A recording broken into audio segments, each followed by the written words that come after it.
Welcome everyone to another edition of Tengu Talks here at twitch.tv/Tengu. This is a very special episode, as this is not only our first episode that isn't specifically on a video game, but it's also our first episode on a comic book character.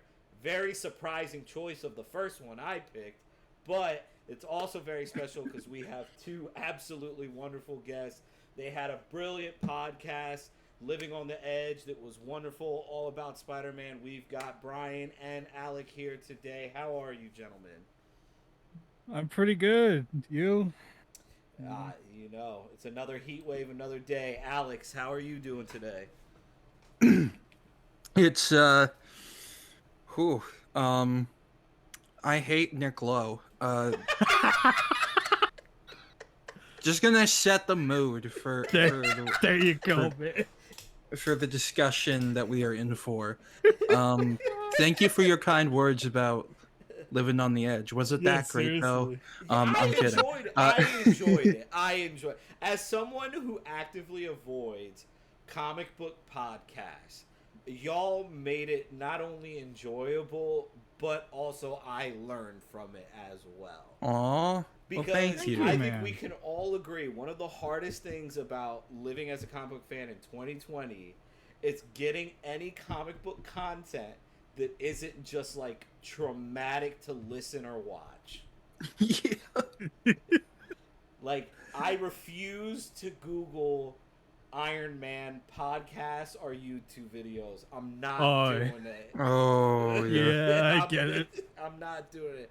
But anyway, we're here to gush about our love for everybody's second favorite New Yorker, because we got to put Ben Grimm first. But we're talking all things Spider-Man.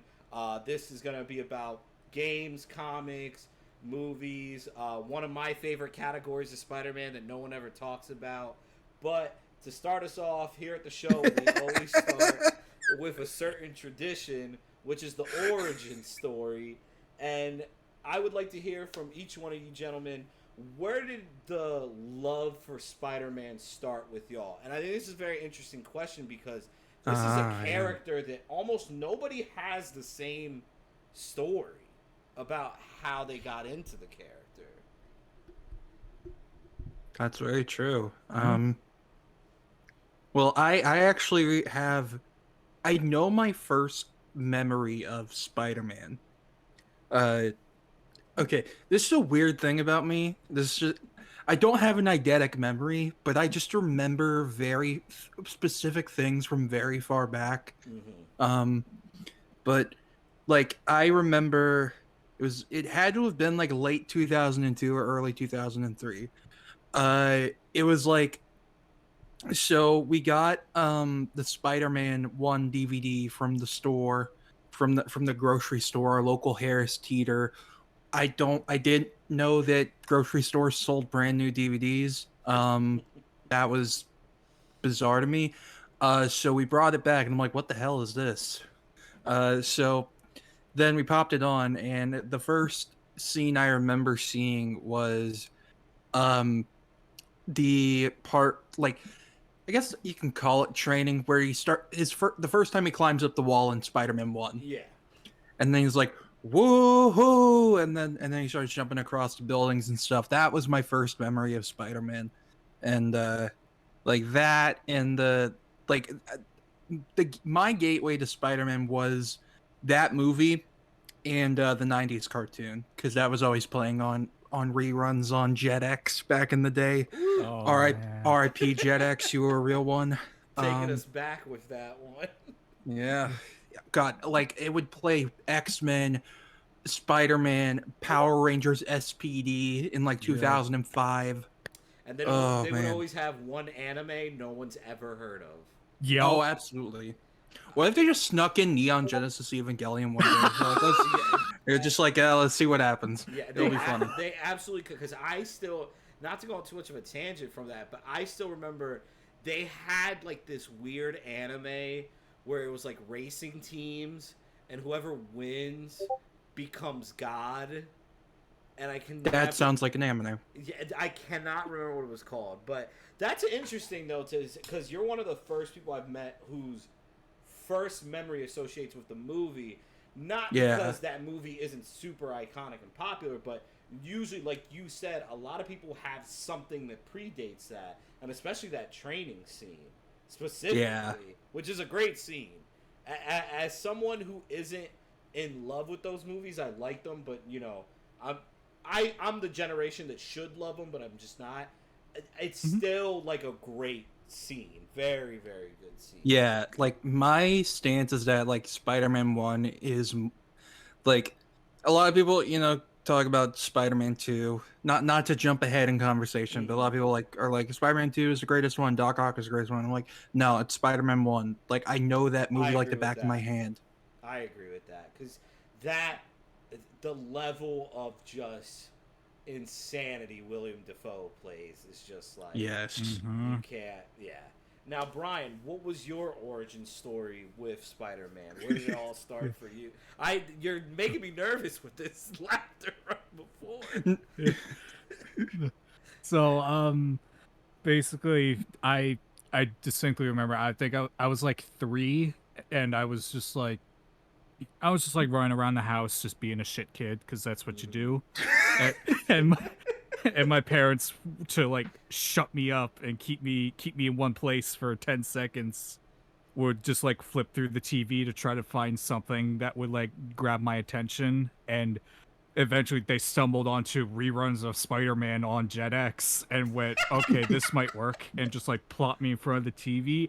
I did not move for like however long those reruns ran for. Like, I was glued forever.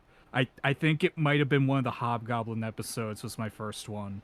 Hey, I get that because that 90s cartoon tricked me into thinking Hobgoblin was cooler than Green Goblin. Right? He was so cool. For a long time, I'm like, who wants to be Green Goblin? And I mean, he was voiced by Mark Hamill, so you know it makes sense. Yeah, it's literally like you're setting up Green Goblin to fail, especially because I like the traditional Green Goblin outfit, but I also don't think it always translates well. Right, And like Spider-Man Lotus. I don't blame I don't blame the movies for not really attempting the classic suit that much. Like, as much as I would love to see it, I get it. That shit would be hot. That is a man with purple undies and green skin just flying around on a metal bat. It's like I really like Darkseid in a tunic, but then you think about the fact that this genocidal maniac is then in a tunic, and you're like, oh yeah, not the same. Yeah, no, he's just walking around with his dick out. It's like his stone cock just falling around. I mean, he would. Absolutely. So then I noticed we do have. I kind of defeated my own point because my introduction to the character was the '90s cartoon, specifically when he first got into his like.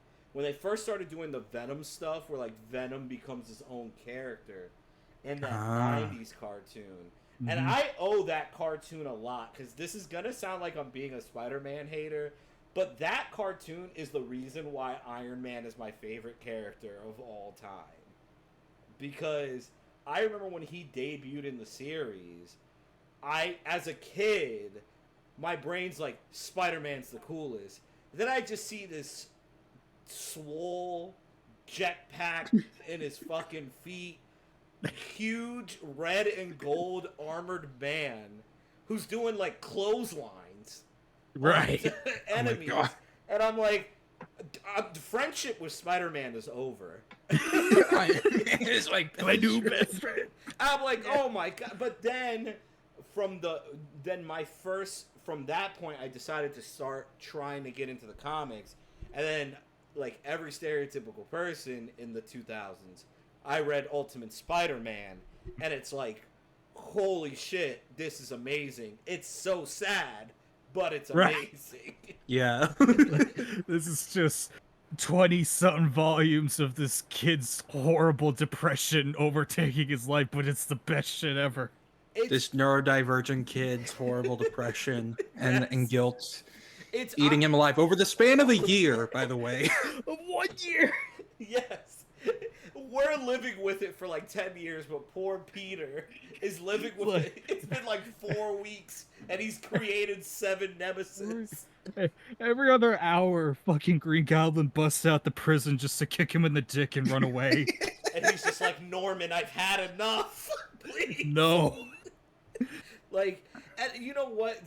I was gonna try to save this later, because I really feel like this is a category of Spider-Man that is intrinsic to the character and nobody talks about. I think he's the best character to watch get the shit beat out of him. Oh, yeah. Yes. Absolutely. And so I want to ask y'all, what is your favorite time of Peter getting his ass kicked? And I know this is. I love how it was like.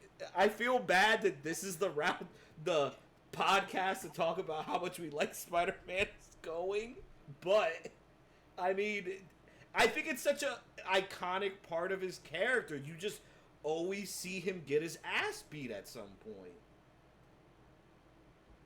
Oh man, there's too many to choose from. Right. Are we okay to do multiple? Because I got multiple. Oh yes, because I have a okay. feeling you might end up picking my favorite.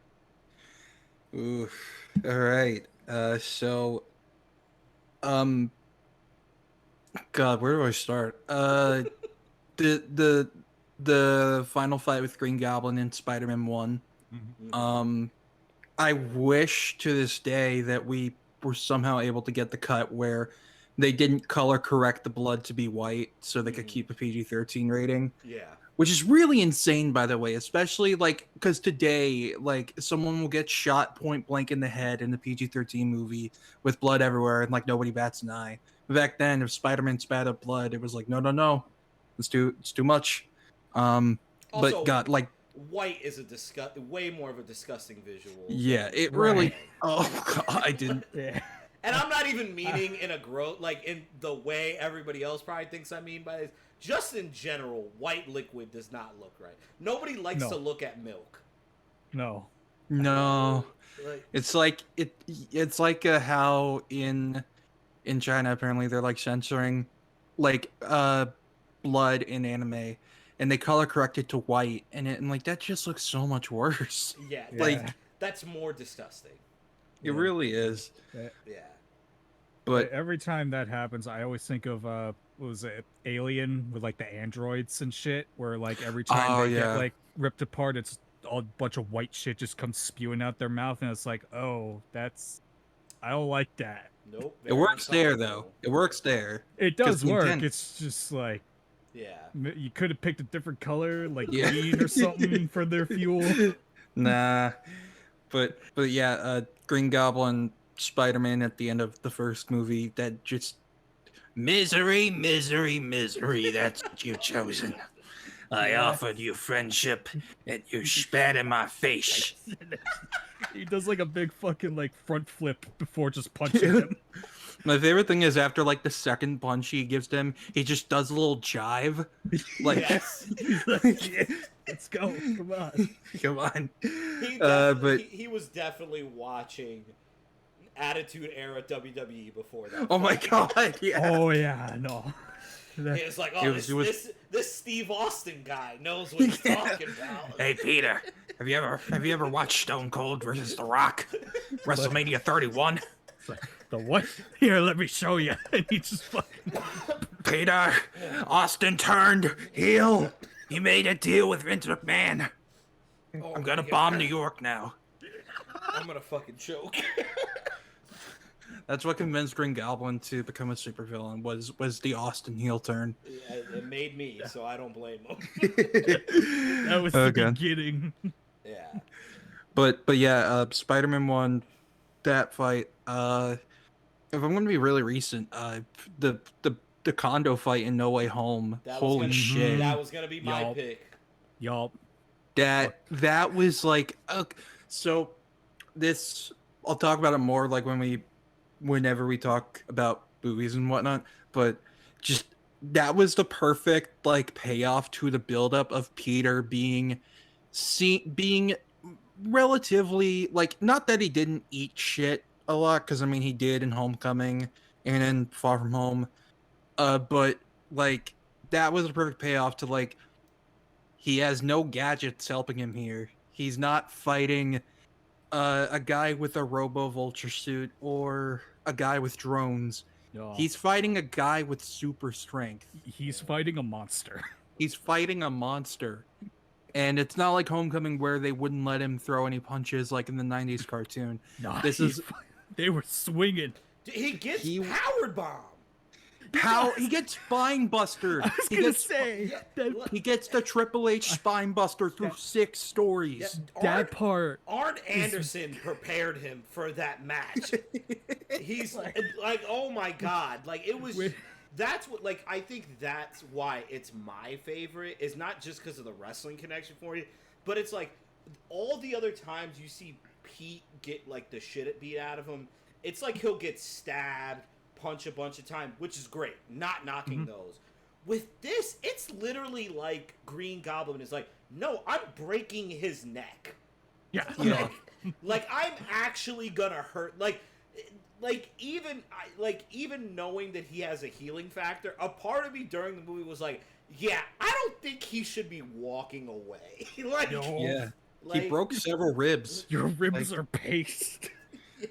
Like just one specific part I really loved was when Goblin, like not only when Goblin was like, your weakness, Peter, it's morality, it's choking you, like that whole thing. But like also when he's like, Norman was right, he got it from you, that pathetic, and then he just curb stomps him on the ground. And then oh my god, that shit was brutal. It's just like that, and like seeing Peter get like whipped across the environment itself. Like he literally couldn't find comfort in anywhere, anything. Like I always think about when they were like outside of the building a bit, climbing on the wall, and it's like the kid couldn't even get away. Like that's how on top this man was. Like he might as well have been like Green Goblin might as well have been Bryan Danielson at that point. Like he's literally just not letting you go for the entire night. Literally. Yes. Like so, Brian, do you have any other advances on best Spider-Man ass whooping? I guess that's how we would label it. Oh man, fucking, the two that pop in my mind immediately are like, one is extremely mundane and the other is just a massive curb stomp. Where the first was, I think it's Amazing Spider-Man number 3, where like Doc Ock's first appearance, where they're fighting a little bit and Otto just like he just beats his ass and like grabs all his limbs with like his robot arms, pulls him close, and just slaps him in the face before throwing him out a window. And Peter's like, I'm gonna kill myself. What the fuck? This is the most embarrassing thing that's ever happened to me. That's Peter after every time he has like a mild inconvenience with the supervillain. It's just, all right, I'm done.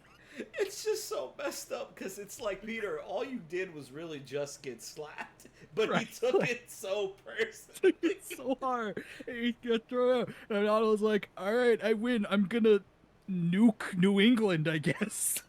New England of all places. Basically what he was doing. I mean, if it makes Peter feel better, that's not the most embarrassing thing Otto has ever done to a person. No. And I'm not going to bring it up. I just know, Matt Fraction, I know you're not listening to this, but on the off chance that you are, I just want to know why. That's all I'll say.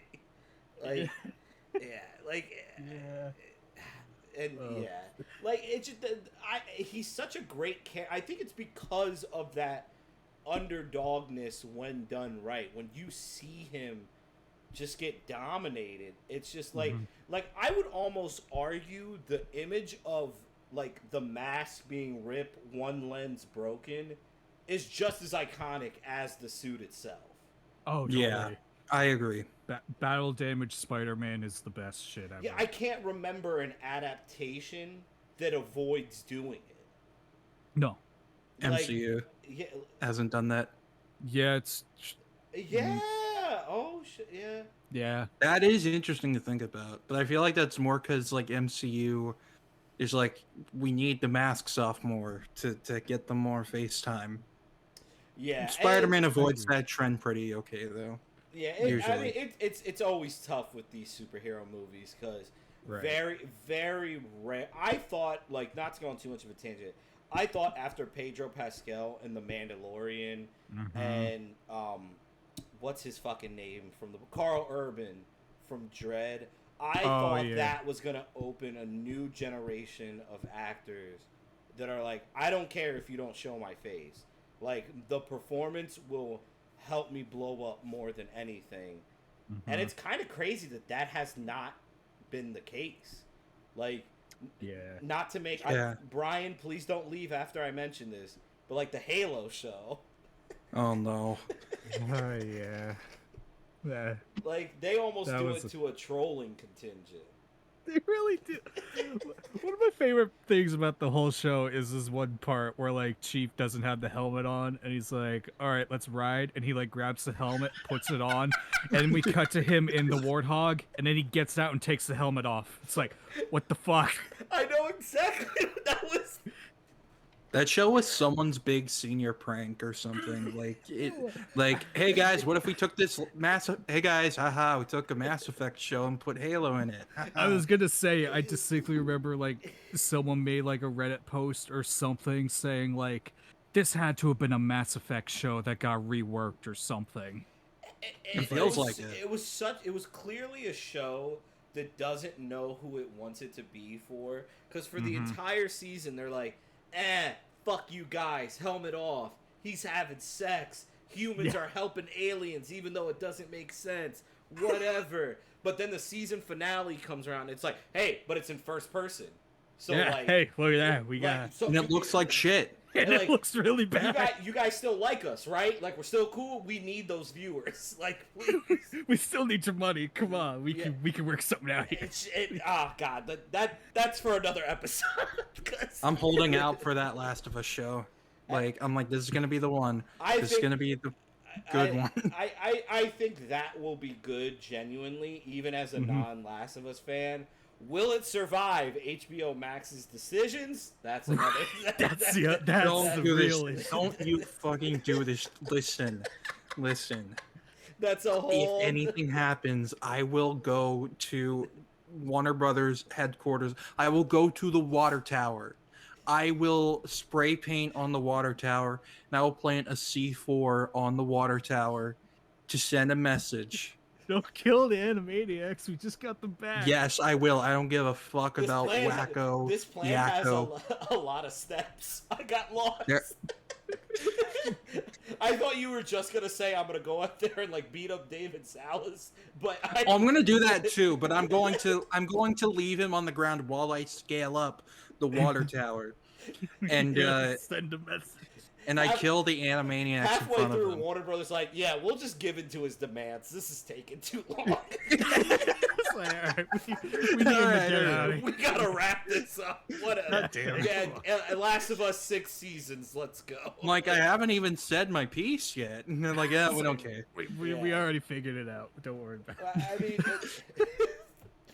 I mean, speaking of horribly constructed plans, since we talked about Pete already getting his ass beat, we can move on to arguably the second most notable thing about Spider-Man is having one of the greatest rogue galleries in comic books. Yes. And so I don't know about y'all. For me, what makes his rogues gallery so great is, so like Batman. Batman, I view almost all his villains a threat. What I like about Spider-Man's is I don't think all of them are threats. I think they're all threats to Peter's personal life. Like, they're always getting in the way of him enjoying himself. Not like just having fun and going to bars and shit, but like finding that peace. As much as I wish Marvel would roll that back a little bit in the comics, it's still what makes his rogue gallery so great. So who are some of the villains there that you guys think really impressed y'all, or that you truly enjoyed to see Pete go up against?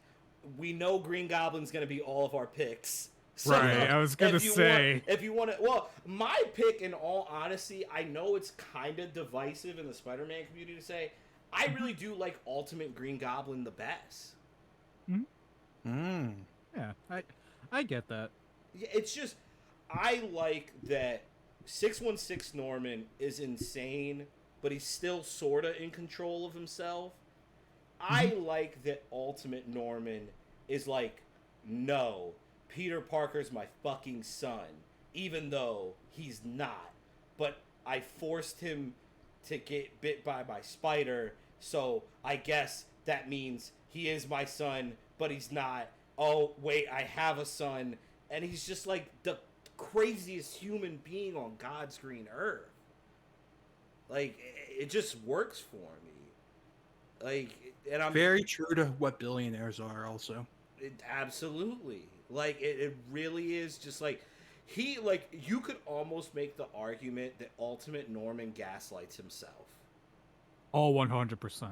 Yes. It's like, he is convincing himself of shit that no one is doing to him.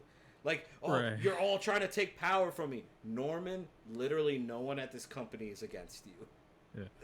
Yeah. Like, He's very paranoid. absolutely. Yeah, like... So I'm guessing regular 616 Norman for y'all. And then is there anyone else in that gallery that really, like, stands out for y'all? Well, yeah, I mean, like, you know, the other obvious picks are like Doc Ock and Venom and guys like that. Well, Who else? with Doc Ock, do y'all think, because I'm always curious on other Spider-Man's fans' take on this, do you think Superior Spider-Man kind of hurt his iconicness as a Spider-Man villain? Yes. Yeah, Anything negative that came from Superior Spider-Man, any prospect of that, I agree with. Yeah. That story did more harm than good. All I'm gonna say for right look, now. I agree with you because Right. as much as I actually like a bit of it, but I feel like the problem is I always read that story as Doc Ock is a really bad person. Right. And I feel like a good amount of the audience walked out being like, hey, Otto's not so bad. Right. Yeah. That The was, like, guy main who issue. the guy who violated Mary Jane in his brain is not such a bad person, apparently. Yeah. No. What are you talking about? The guy who shot a man on live TV is not that bad person. I'm sorry. Yeah, like even before that, if we look at the start of the event, he took Peter's body. Yeah, Right. like Everybody overlooks that. I don't get Right. it. Right. Like, you can't. It's like, Superior is so weird because, like, the main, like, theme, quote unquote, of, like, the series is, like, you know, Otto isn't that good a Spider-Man because, you know, he's Doc Ock, you know, he's not supposed to be, he's going about it all wrong. But they also spend so much time showing you just how much more effective he is at the job that it's like, Yeah. what the fuck are you trying to say, Daniel? it's very much like it felt like Dan Slott trying to gaslight everyone into being like, see, Otto is epic. He's very. It's like, we know Otto's epic as a villain. We don't need him to be epic as a hero. No, you see, listen, guys. I kin him. Please don't be mean to him. I need him. I need this. That's what it comes across to me. Sal from Comic Pop summed it up best, where I really genuinely believe Dan Slott actually does like Spider-Man regardless how we feel about his book. But he actually identifies with Doc Ock. Yeah. Yeah. That is the summation of his work on the character. Literally. Yeah. Like, because Doc Ock would have been my answer for, like, one of the best Spider-Man villains, but I kind of forget about him now just in general. Yeah, lately to he's that just category. lately he's just kind of like around. I feel like Devil's Reign really used him effectively in that event where like he he's helping Kingpin, but only because of like his own devices and like goals in mind. And as soon as Kingpin, it's clear like our goals don't align, he's like, all right, well, fuck you, and just like turns on him. Yeah. Wasn't he leading the Fearsome Foursome or whatever they're called? Something like that. Yeah, the other superior ox. Yeah. Whereas from different universes where they were other versions of Oh heroes where yeah. it was like what if Doc Ock took over the Hulk or Wolverine or Ghost Rider? And I it's like beg for the kiss of a bullet. no, like that shit was actually cool though. I mean, it was bound to. I mean, every 2 years, Marvel is like, let's pick one character that has a really identifiable trait, and let's make it a universe elsewhere. Venom verse, Gwen verse, Octavius verse. I Yeah. mean, I'm waiting for the Iron verse. It's a little weird that one hasn't happened yet. Like, Right? It'll happen. I Yeah. feel like if they did pull the trigger on Tom Cruise in as Iron Man in Multiverse of Madness, they would that ball would have gotten rolling. But I believe it will happen at some point. yeah, and they're gonna continue doing it because the money they make on those like verse variant covers is always there. Let's see. Oh, Robin in the chat is bringing up Chasm, and Don't. like, I before we started this, I was like, I'm gonna try my hardest to where we only be really happy and don't get upset, and then it's like Chasm's in the fucking background on my neck. Just standing there looming over you. He's my fucking Goldberg. He's got the fucking JoJo menacing letters floating around him. It's like that one stand that's on Rohan that he has to like Yes! walk across town.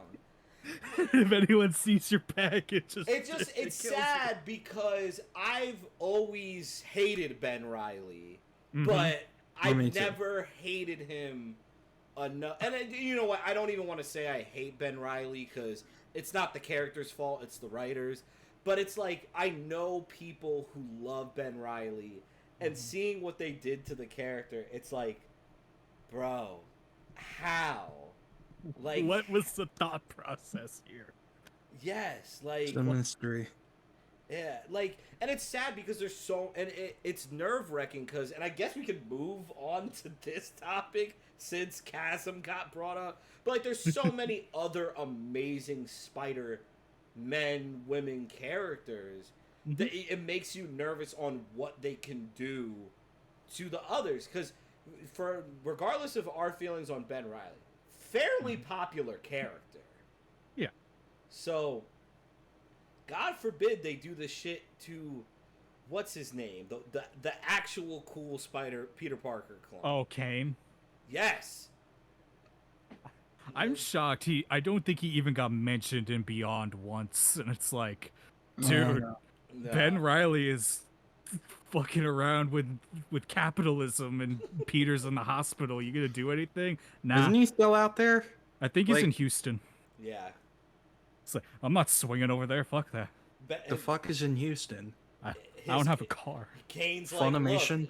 like, look, my cool ass suit's in Houston. I'm not. Yeah, right? Kane's like, I'm not showing up in another Spider book where they can redesign my costume. No, Right. I look great, and this is it for me. I'm not gonna die a third time. No. No. If I come back, Kane they're gonna saw- put me back in the stupid purple cape and blue vein suit. Yes, Kane was like, I saw them mess with Miles' costume, which was perfect, and I'm not letting that happen to me. I don't understand why people were saying that the new Miles suit is so cool. I'm like, it's not. It looks stupid as fuck. It's like, It's not a costume at all. I wouldn't hate it as much if somebody could give me a logical reason for the sweatshirt being over his mouth. Right. Like, No one has been What? able to convince me that's a good idea. Like, I don't get it. But I really don't. yeah, but since we're on the topic of other Spider characters, we can just get in general, not just of other characters that are Spider-Man and women and stuff like that. We all love Peter. Peter is great, even when he's not portrayed the best. But like, we love Peter, but he's nothing without one of the best supporting casts in comics. So, like, what are the relationships that really resonated with you guys as you've read, watched, played the games, stuff like that? You know, there's the classics, Peters with MJ, Jonah, stuff like that. Is there any supporting characters that people would be shocked to see you really enjoy as a relationship, or is it more of the classic ones that connect for you? That's a good question. Brian? I like how you're For putting me- all the pressure on Brian right there. Yeah, that's a what I great- do. That's a great question, Steve. Brian, your ball. Yeah. All right, let me. Hang on, I got like 7 volumes of Ultimate right in front of me. Let me just scroll through and find a random. Don't. You're gonna pick my pick. I feel like you're gonna Oh. pick who's mine. All right. I mean, yeah, if I am actually probably gonna pick one of the Ultimate ones. So, honestly, like Ultimate May is just the best shit ever. Yes. I just want to say, like, Jamie Lee Curtis. Yep. literally, like. Yep. Before the That- weird comments about Cuban actors, but yes. That We don't talk about that. We'll one. just move past that. Yeah, we don't talk about that part. Yeah.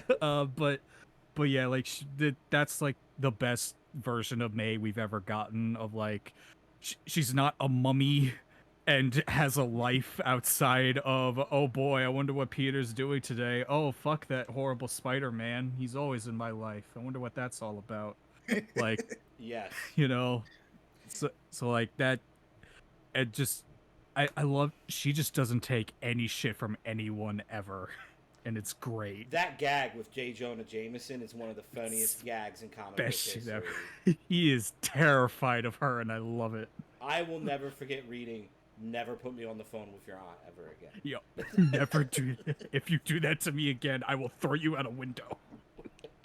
But yeah, it was like that, and it just him and Daredevil, just like in general. Yes. Yes. That's just like one of the top tier like duos in comics that I swear just doesn't get used anywhere near as much as it should. We're gonna get it soon in the movies. We will. I And you believe know in it. what? We are I'll- manifesting it right now. We are manifesting We are. it. I'll add to your point. I think all versions of the relationship end up being interesting. Like even in Elseworlds, it still ends up being interesting because I know not everybody's super huge into the ultimate version of the dynamic, but I actually really do like Daredevil just being like this fucking teenager Yep. is my best bet to taking down the Kingpin. I'm going to shove my billy club through my skull. Like, This fucking like 12-year-old that doesn't shut up and keeps making terrible jokes to me and all these people is like my only friend on the planet. like I am it's just I'm such a good going to- dynamic. Oh boy. Yeah, like for me, I always go with Keenan Kong is like my number one from the Ultimate Universe, just because you get to see him go on this really organic journey of like sort of bully, sort of not, and then kind of finding this unique space in the Spider-Man landscape. Because every time Peter gets a friend, it always feels like, unless it's another superhero, they become his best friend. You don't really see him with too many casual friends. So it was nice to see him just have this guy in his life that is just like someone who becomes a genuinely nice guy, and like even defends him against Flash. Like really uplifting to see. And then you like the only one that may outmatch him for me, and I hate going back to the Ultimate Universe again. Ultimate J. Jonah Jameson. One of the greatest arcs in comic books. Like starts out hating, like of course, hating Spider-Man, and then he's like, "Okay, I am going to pay for your college tuition. You are a good person and you deserve it. If Yep. you say no, I will kick you." Yep. Yes. Like Just that arc is so good. It makes Ultimatum a little bit less of a bitter pill to swallow. Cuz right. Ultimatum sucks, but It's that image of yeah. J. Jonah Jameson seeing Peter in the water, swimming to get people to safety, and Mhm, just him being like, I'm a fucking idiot for hating Spider Man. mhm. It's just one of the greatest things I've ever seen. Yeah, no, Real, yeah. that page lives in my mind rent free all the time. Just Yes. It, fucking. it's so good. And then, you know, obviously we got to talk about like the classic relationships like with the Fantastic Four, which is Yeah. it's rare. It's really rare to see just a single superhero who has an entire relationship with straight up a team. Like you Right. couldn't even picture them being separated.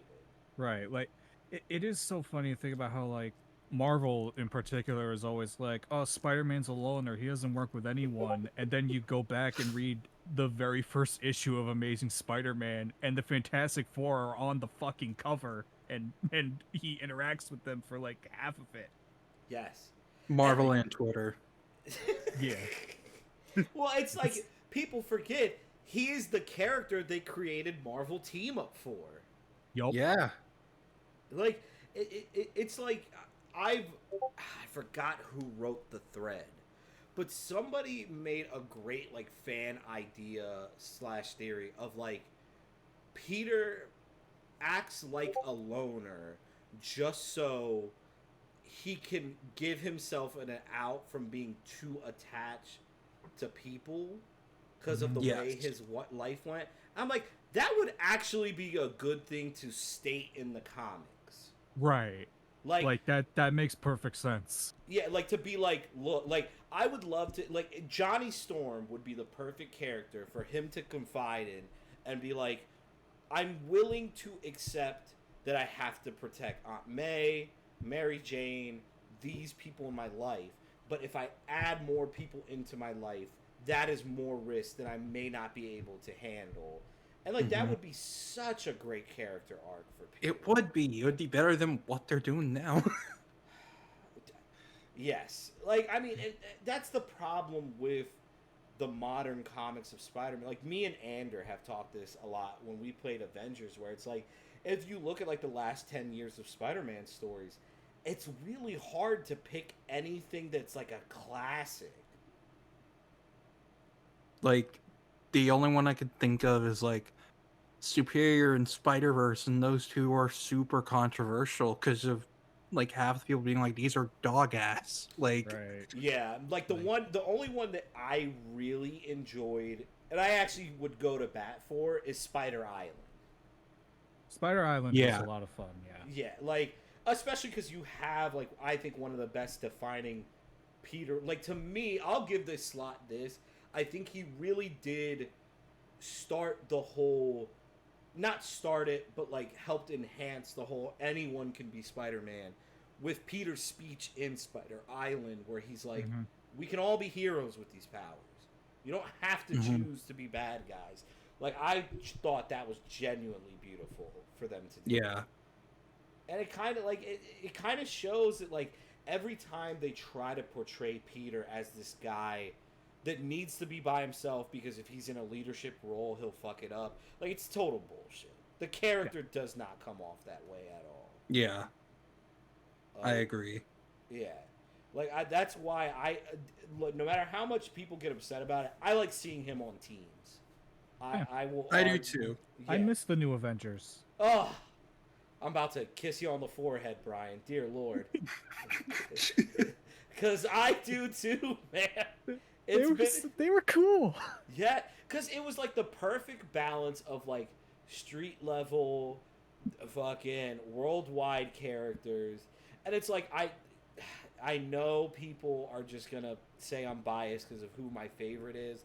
But like, I miss that pre Civil War Peter Parker and Tony Stark relationship, where it Yeah. was like, there's no like they're literally the two guys at a water cooler who just talk about the job together. Mm-hmm. Like, oh hey Tony, I saw Fing Fang Foom set your house on fire. Yeah, it sucked. Peter, how's Yeah. the Venom thing going? I know he killed like 40 people in Queens. Like that used to be their relationship, Yeah. and I loved it. Yeah. No, it was great. And like, And then the bad times happened. yeah, and it's sad because like Peter with more like the relationship of Peter with these heroes is fucking great because I love his stuff with Johnny Storm, but Peter and Ben Grimm, come on now, Mm-hmm. two guys that represent New York more than anything in the world. Yeah. And it's a crime that Dan Slott was like, nope, he's not going to be at his wedding. That shit pissed me off so much. Not only not gonna be at the wedding, I'm gonna take every opportunity to take a pop shot at Spider-Man. It's like, dude, why? Yeah, that was very like uncomfortable to. I think that was the first time I dropped his Fantastic Four run because Yeah. like I can't deal with the bitterness. But guys, you see, he has to get back at those mean people on Twitter. He's got to do that instead of actually writing. No, it's the greatest advice anyone has ever told me: don't read the comments. That is the best thing you could ever. I mean, y'all used to host a podcast. You guys know better than me. Like, that's the best thing you can ever do to yourself. I remember Go ahead. Oh, Go sorry, ahead. go No, go ahead. Oh no, I just a little anecdote. I remember I wrote this review for Venom for like the Donny Cates Venom number 10, Mhm. which is when like, you know, they revealed the truth about Eddie's past where it's like he killed a kid. Mhm.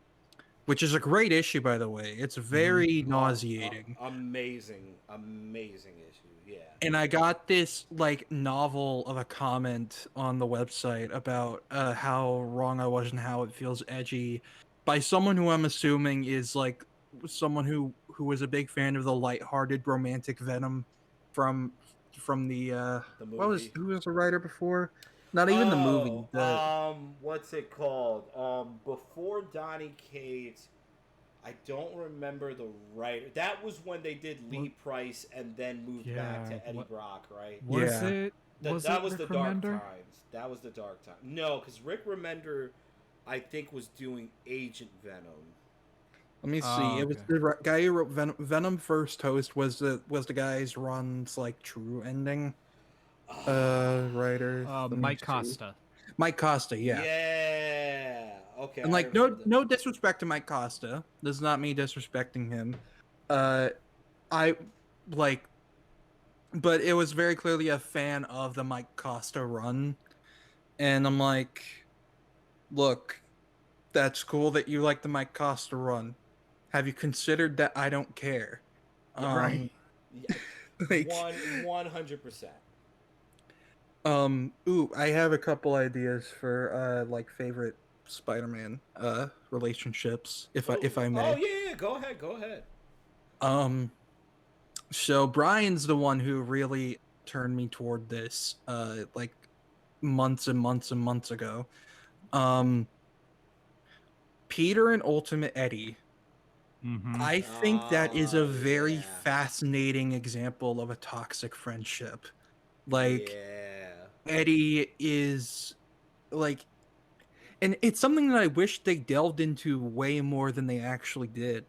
Like, Yeah, the only issue I have with Ultimate Venom is he's here and then he goes away. He comes back for like 5 minutes and then goes away forever. Yeah, and then he gets sucked in a tube by Beetle. because we really only get to, like you're saying, we only really get to deal with the toxicness when Eddie's roommate breaks down who Eddie really is to Peter. Yeah, and it's like, it's just very fascinating seeing like the little microaggressions that Eddie has towards Peter when they first meet up again. Like constantly, not constantly, but every now and then being like, nah, you were too young, you don't know anything about this. Like Right. putting himself above Peter by being his elder, but also being the way more immature and irresponsible one. Like it was it's just very, very interesting to like it. And again, it like we said, I wish they delved into it way more because there was way more of an opportunity to do stuff with it. But like like Brian said, I believe he said, like on when they fight at the end of that story arc, it's like he needs Peter to carry the burden of his own mistake Yep. because he can't carry it alone because you know the Venom suit wasn't It's made with his DNA in mind. it's literally killing like his own toxicity and bad decisions and just shitty attitude about everything is literally eating him alive, and he needs someone else to take it on for him so he can live. Yeah, It's and it's so great because everyone has experienced Ultimate Eddie Brock in their life, yes, Mm-hmm. especially if you've ever had older friends or an older oh yeah, sibling. Because you hit it right on the head, Alec. Like, he really trumps up this. Like, because as much as he puts Peter down, he's also gleaming at the opportunity to be like, this is a guy I can impress. Like, I can hmm pick him up in my car. I'm in college. Everybody in college thinks I'm lame, but this guy's going to think I'm the shit. Everybody's dealt with that with an older friend or an older and then it sibling. turns out this kid is Spider-Man and has done way more than Eddie could ever hope to do. Yep. Um, and that's what pisses him off, and Yes. like makes him be like, okay, well, time to eat, people, and then Yup. sticks his fingers in the cookie jar. It's time to Um, be a classic game on GameCube. oh my god, that was his resolve to the arc. really was. That's a good shout though. I really like that answer. I will say, with the exception of what happened post Ultimatum, which we will not talk about, Nope. unless we want to.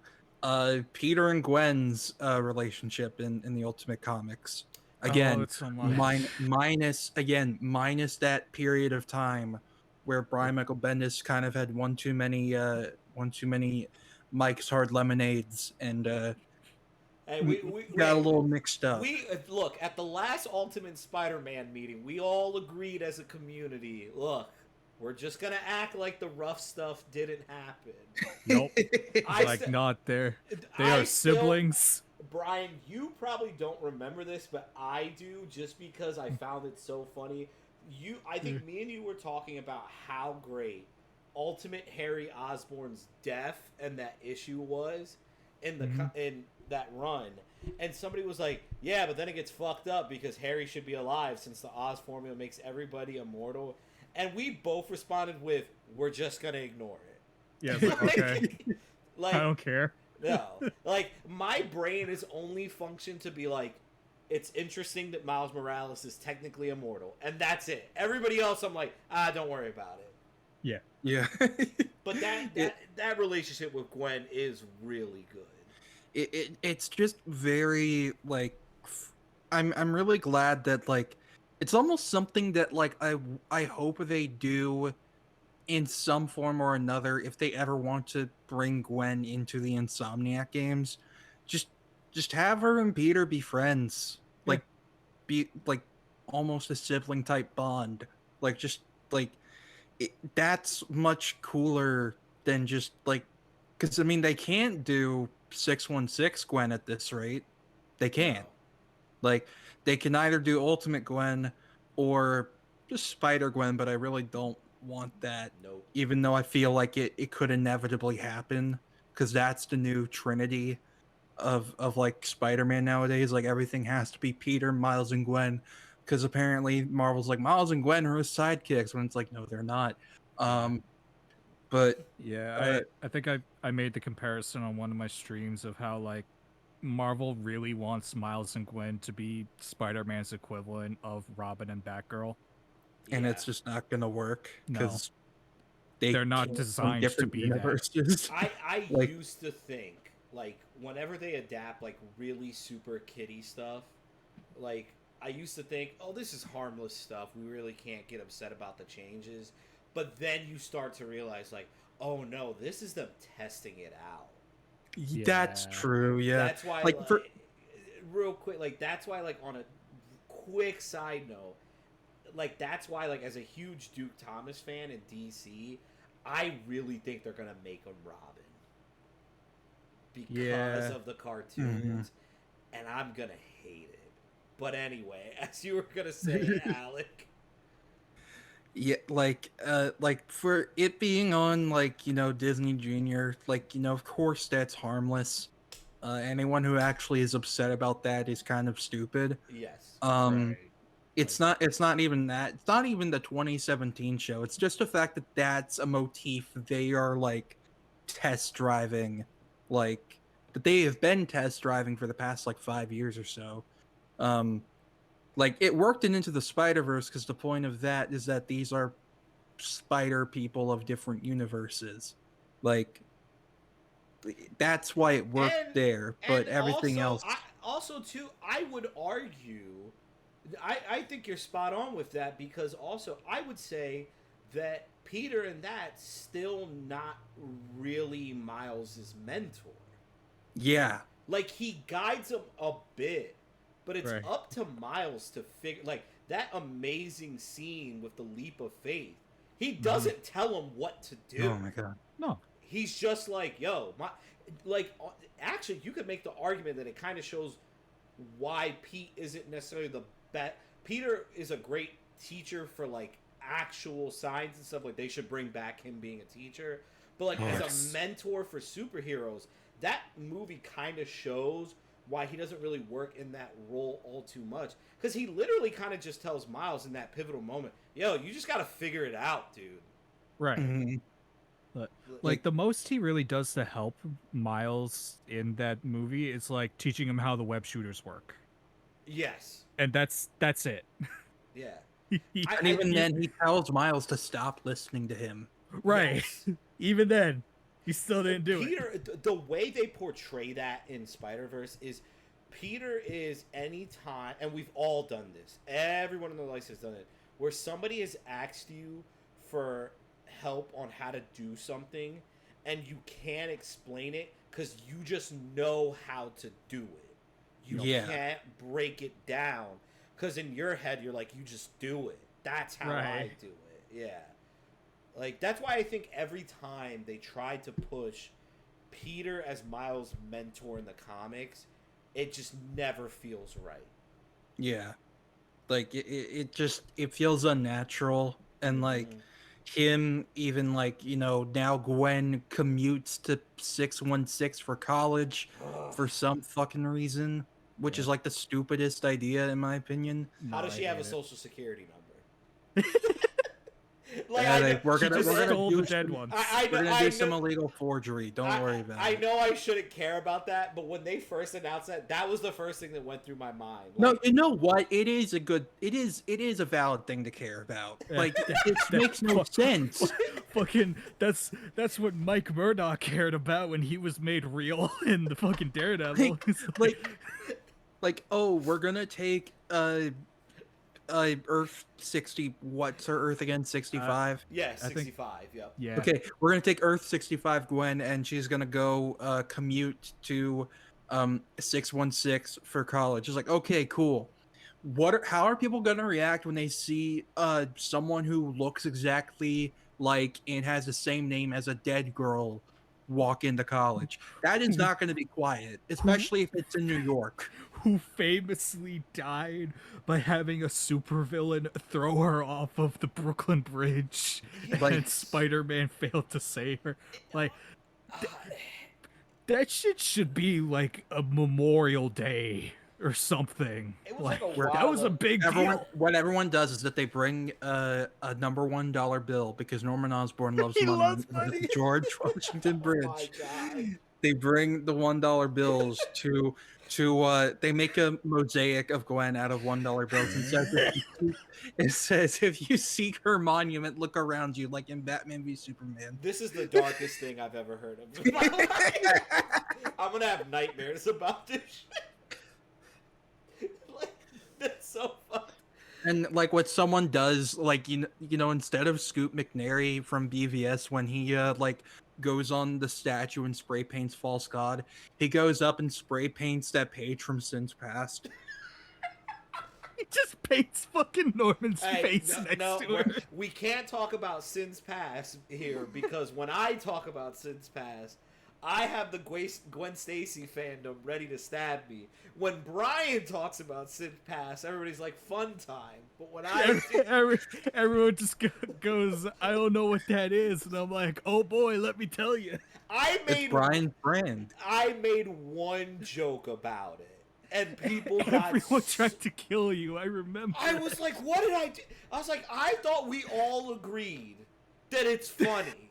I'm sorry. Oh my god.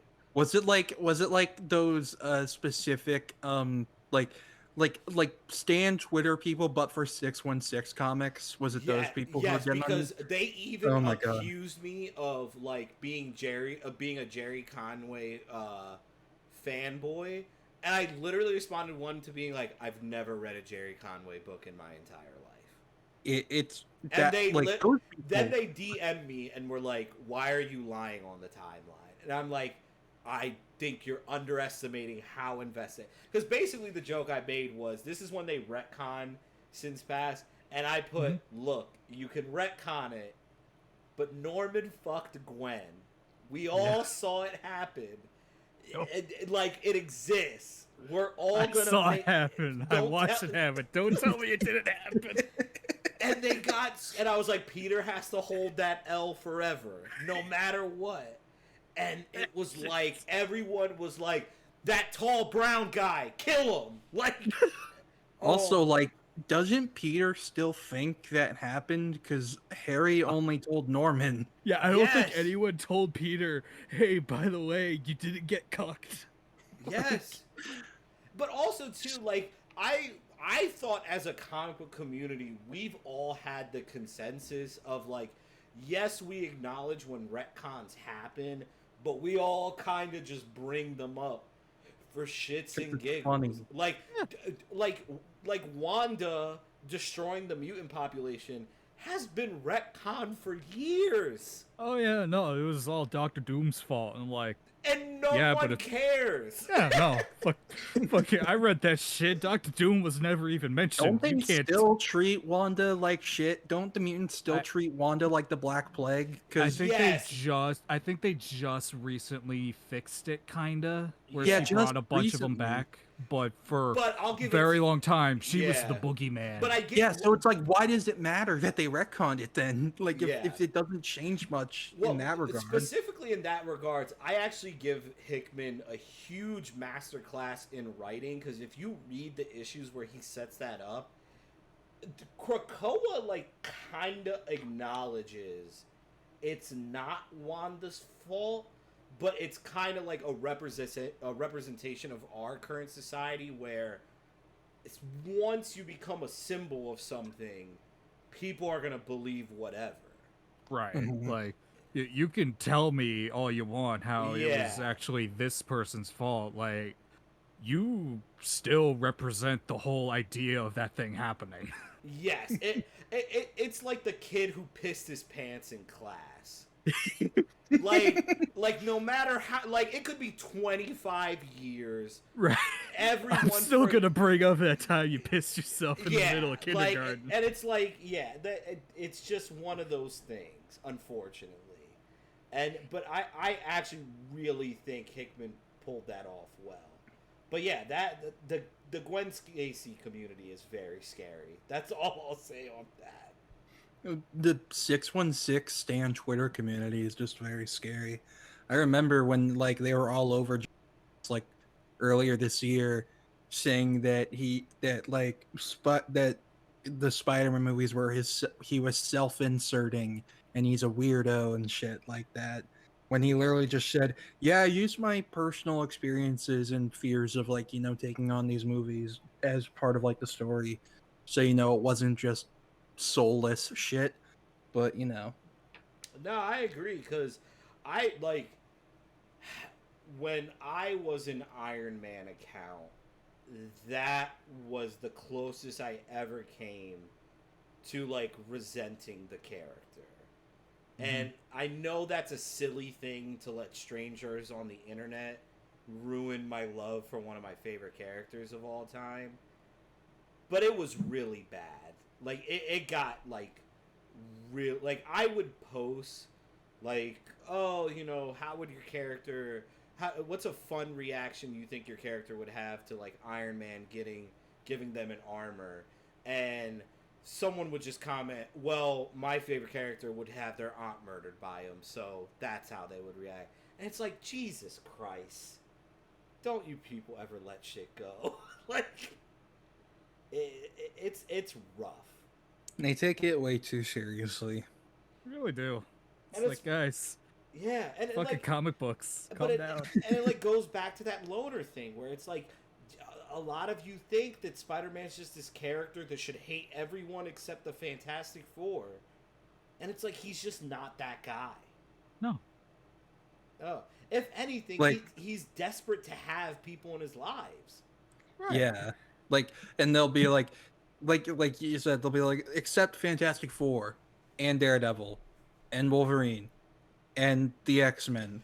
And then it just keeps going, and it's just like, oh, okay, And the so craziest thing about the Wolverine one is that's the one people want to die on the hill of that's his actual friend. It's like, Yeah, I'm that like, what the fuck you people reading? it's like he caused Spider-Man to kill a person. Right? He caused it to accidentally kill someone, and he didn't feel bad at all. He didn't give a Like- shit. Oh my god, like Robin in chat just posted the greatest summation of this. Peter has not been a hater since he was in high school. Yeah, Exactly. no, he got over that shit. Yeah, like that's... He no longer yells at protesters. Yeah, oh my god. Well, he no longer reads Atlas Shrugged by Ayn Rand. yes. Yeah. I love that they made that shit canon, that he used to read it and think he was so smart, and then he looks back on that like, God, I'm a fucking idiot. If you Peter in ever... college is gonna be like, guys, I'm really excited for the Fountainhead adaptation from Zack Snyder. If you ever want an interesting discussion to listen to about that, watch Comic Pop's episode about like Rorschach by Tom King, because holy shit does that come up. Yeah, Quite. Oh, Have boy. you seen it, Brian? I have. It's really good. No, yeah, like, look, I before anybody skewers me, I know everybody has their certain feelings on Tom King, but Alec, I'm telling you, if you ever got some time, I would read Rorschach, because it is, as a huge Spider-Man fan, you will appreciate the parody of Steve Ditko they create in Yup. this Oh series. no. Oh No, boy. no, it's really good. It is. No, I'm I not saying actually- I'm not saying oh Yeah. no as like a bad thing. I'm being like, Uh, oh god, I have to Yeah, see this. It's like Tom King flips it. Steve Ditko would be rolling in his grave. Oh boy. He would be. Tom King would be murdered by Steve Yeah. Ditko in a Spider-Man mask. He would. Steve Ditko would leave his house to go kill this man. Yes. Finally, for the first time in 50 years. Literally. It's just fucking nuts. Like, it really is. Alright, so we went through those classic relationships. We went through some of the comic stuff. So I guess we can move on to, like, some stuff that I would argue has kept the character... The character's always going to be an icon. But because of the rough state of his comics, I'm a big believer of these other things are what's keeping the critical acclaim popularity with. And this totally sounds like a segue for the movies, but instead we're going to talk about the games. So, Hell yeah. Hey, there we go. so we'll get it out of the way because everybody knows this is the first one. Spider-Man PS4, modern day masterpiece. What's everyone's favorite part of it? Hard question, isn't it? Mm-hmm.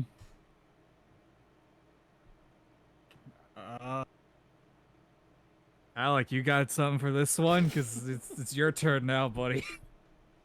It's my turn to throw you under the bus.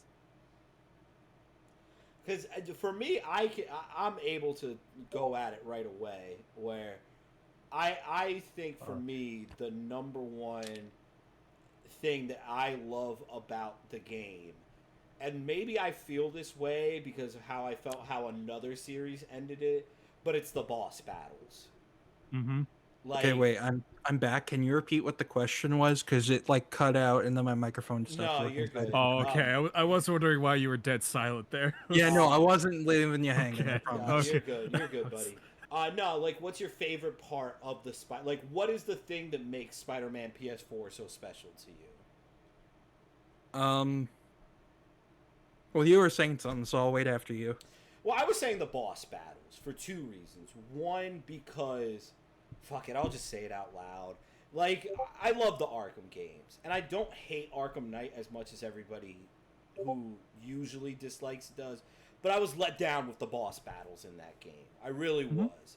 So to get another AAA, like, you know, superhero game that really, truly gave us, like, that Doc Ock battle still is in my brain. And then also, too, just the gameplay in general. Because I stand by this opinion till the day I die. Comic book accuracy is very nice to have in the games. But when it comes to video game adaptations, the game being good is more important.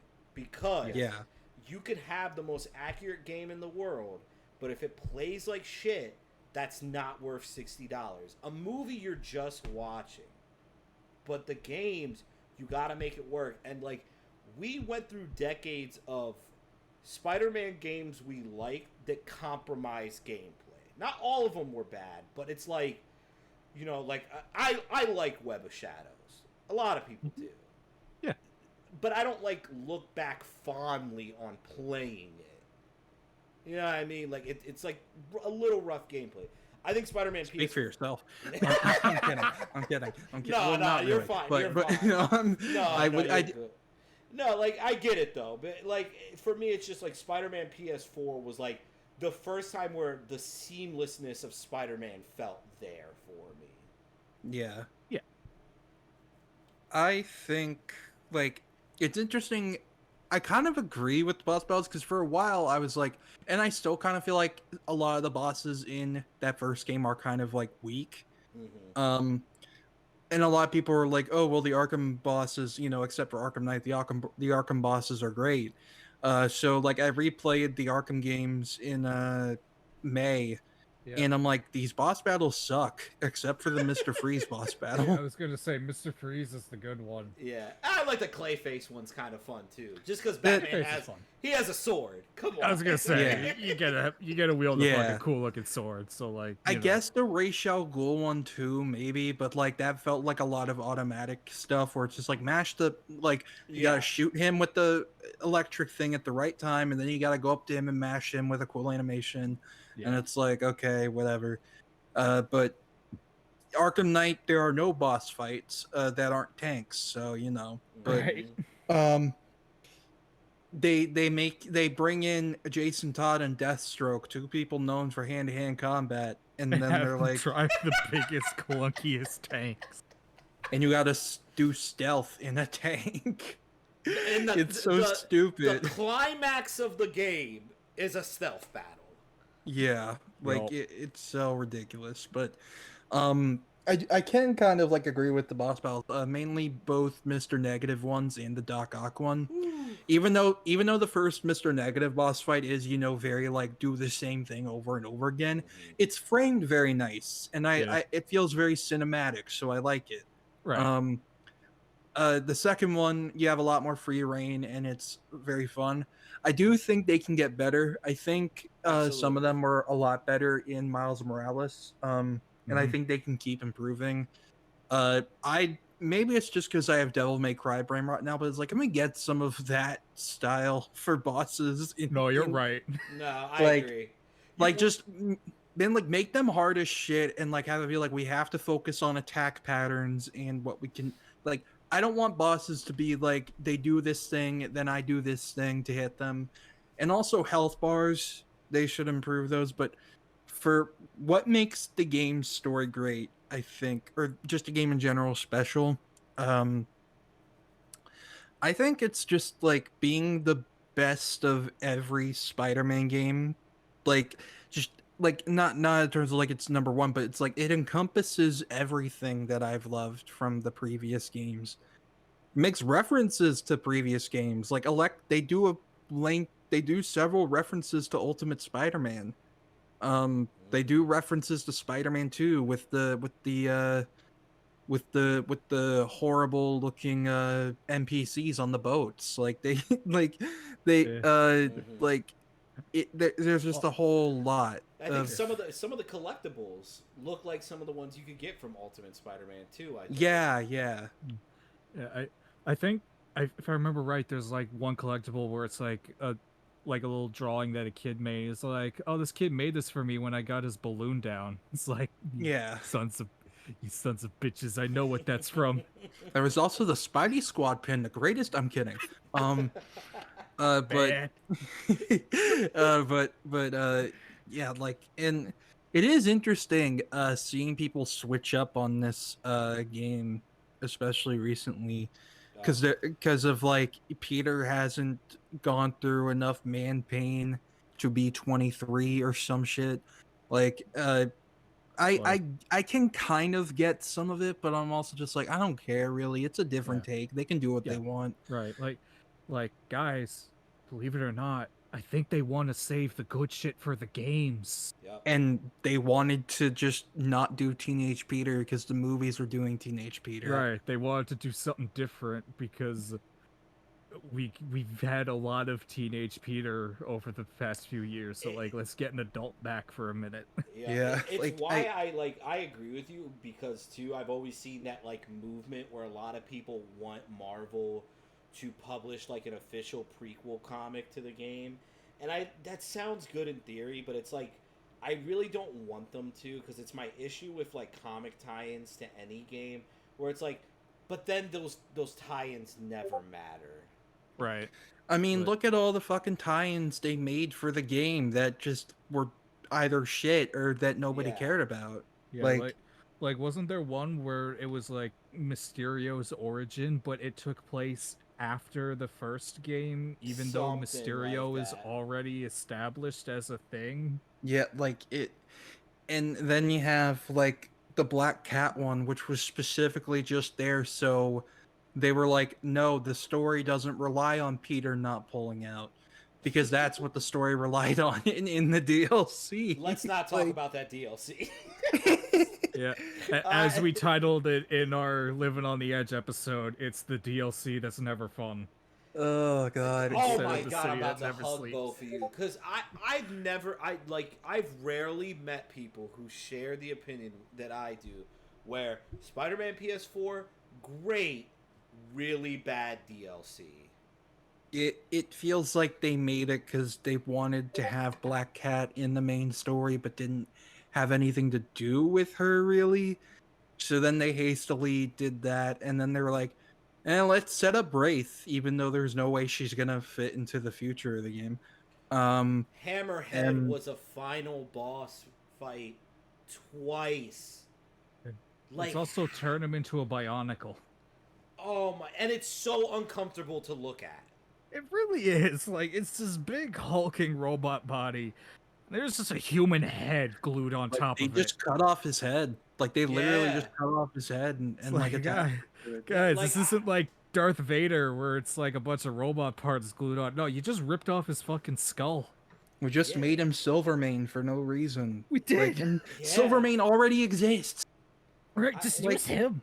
And like Like they I'm- say it in the game. They say Silvermane. Yeah, like, and I'm the ultimate person to be like, it's an Elseworld, they should do whatever they want. Right. But it just has to be cool, though. Right. And Yeah. that was like, I wouldn't even hate the idea of them replacing his body if it looked cool. but Right. it just looked because it's like the middle part is kind of skinny, and it's like, where does he shit now? Like I hated it. And I love that game. Like, Spider-Man PS4 is fucking great. Like, Brian, we didn't get a Yes. chance for you to say, like, so what was, like, your thing you loved most about the game? I mean, honestly, probably the just like the whole ending, like everything around that. Just Mm-hmm. it's the most I've cried at a video game in a very long time. Like Yeah. fucking the just everything they did with Aunt May was the best, and everything that I wish they would do in the comics. Yeah. Like Who just would have thought that in the last 5 years we would have had two Aunt May deaths in adaptations, and both would be equally as shocking. right. Yeah, like I mean, I hesitate to say shocking for No Way Home because I'm like, okay, well, also because people were fucking like spoiling it for me because of leaks on I the was gonna say timeline. I was in the theater. I almost pissed my pants. Yeah. Like I was I shocked. like I unfortunately unfortunately it was that kind of spoiling where it's like, oh no, so then this thing is gonna happen, like from people who read the leaks and then saying it on the timeline Mm. as if like, you know, the people who know will understand and the people who didn't read the leaks will not understand. And it's like, that's not how that works, because Right. you're it's just, it was a very annoying time where it's like everyone kept referring to shit that like like either like just unknowingly spoiling people, and it was just very annoying, but that didn't take away from how effective it was in the movie. Right. Yeah. It took me by complete surprise because I thought for sure it would be Ned who died, to be honest. Same. We always think, like, literally in Far From Home, I was saying for months, I think Ned is going to die because in the comics, he dies when they're in Europe. He dies in Berlin. So they're going to do it in this movie. And then that was just not the movie they were doing at all, which is fine with me. Right. And then No Way Home, everyone was like, Ned's going to die. He's going to die. Right. If anyone's gonna die, it's gonna be him. And then the movie went, nah. The only person I You saw can't kill the CEO of sex. No way. the only person I saw get death tagged more than Ned, and thank God he did it because I would have had to get carried out of that theater. A lot of people thought Happy was dying. Yeah, I Yeah. thought that was gonna happen, and I remember, like, I'm not gonna name names, but some people were like, it would have been so much more emotional if Happy died instead of May. I'm like, no, it wouldn't have. What? No, You people are stupid. I'll type it. Well, will it show up on your stream, Steve? If I type it no, to you? no. Okay. No. Yeah, look, as the number one Happy Hogan lover in the world, it was never gonna. It would Not to not say- stop that. Like, Not to say it wouldn't have been emotional, but like it was not as hard hitting as it being May. No. Because Yeah. that was a kid losing his mom and Yes. being, and like with tears in his eyes saying, I'm so sorry, like that, like you know, some people, like, as an actor, yes, acting is not just being able to cry and being sad. Like that's not all good acting is. Right. But that was very good acting because it was Yes. very specifically the feeling a kid would have for losing their, not only losing their parent, but being responsible for it happening.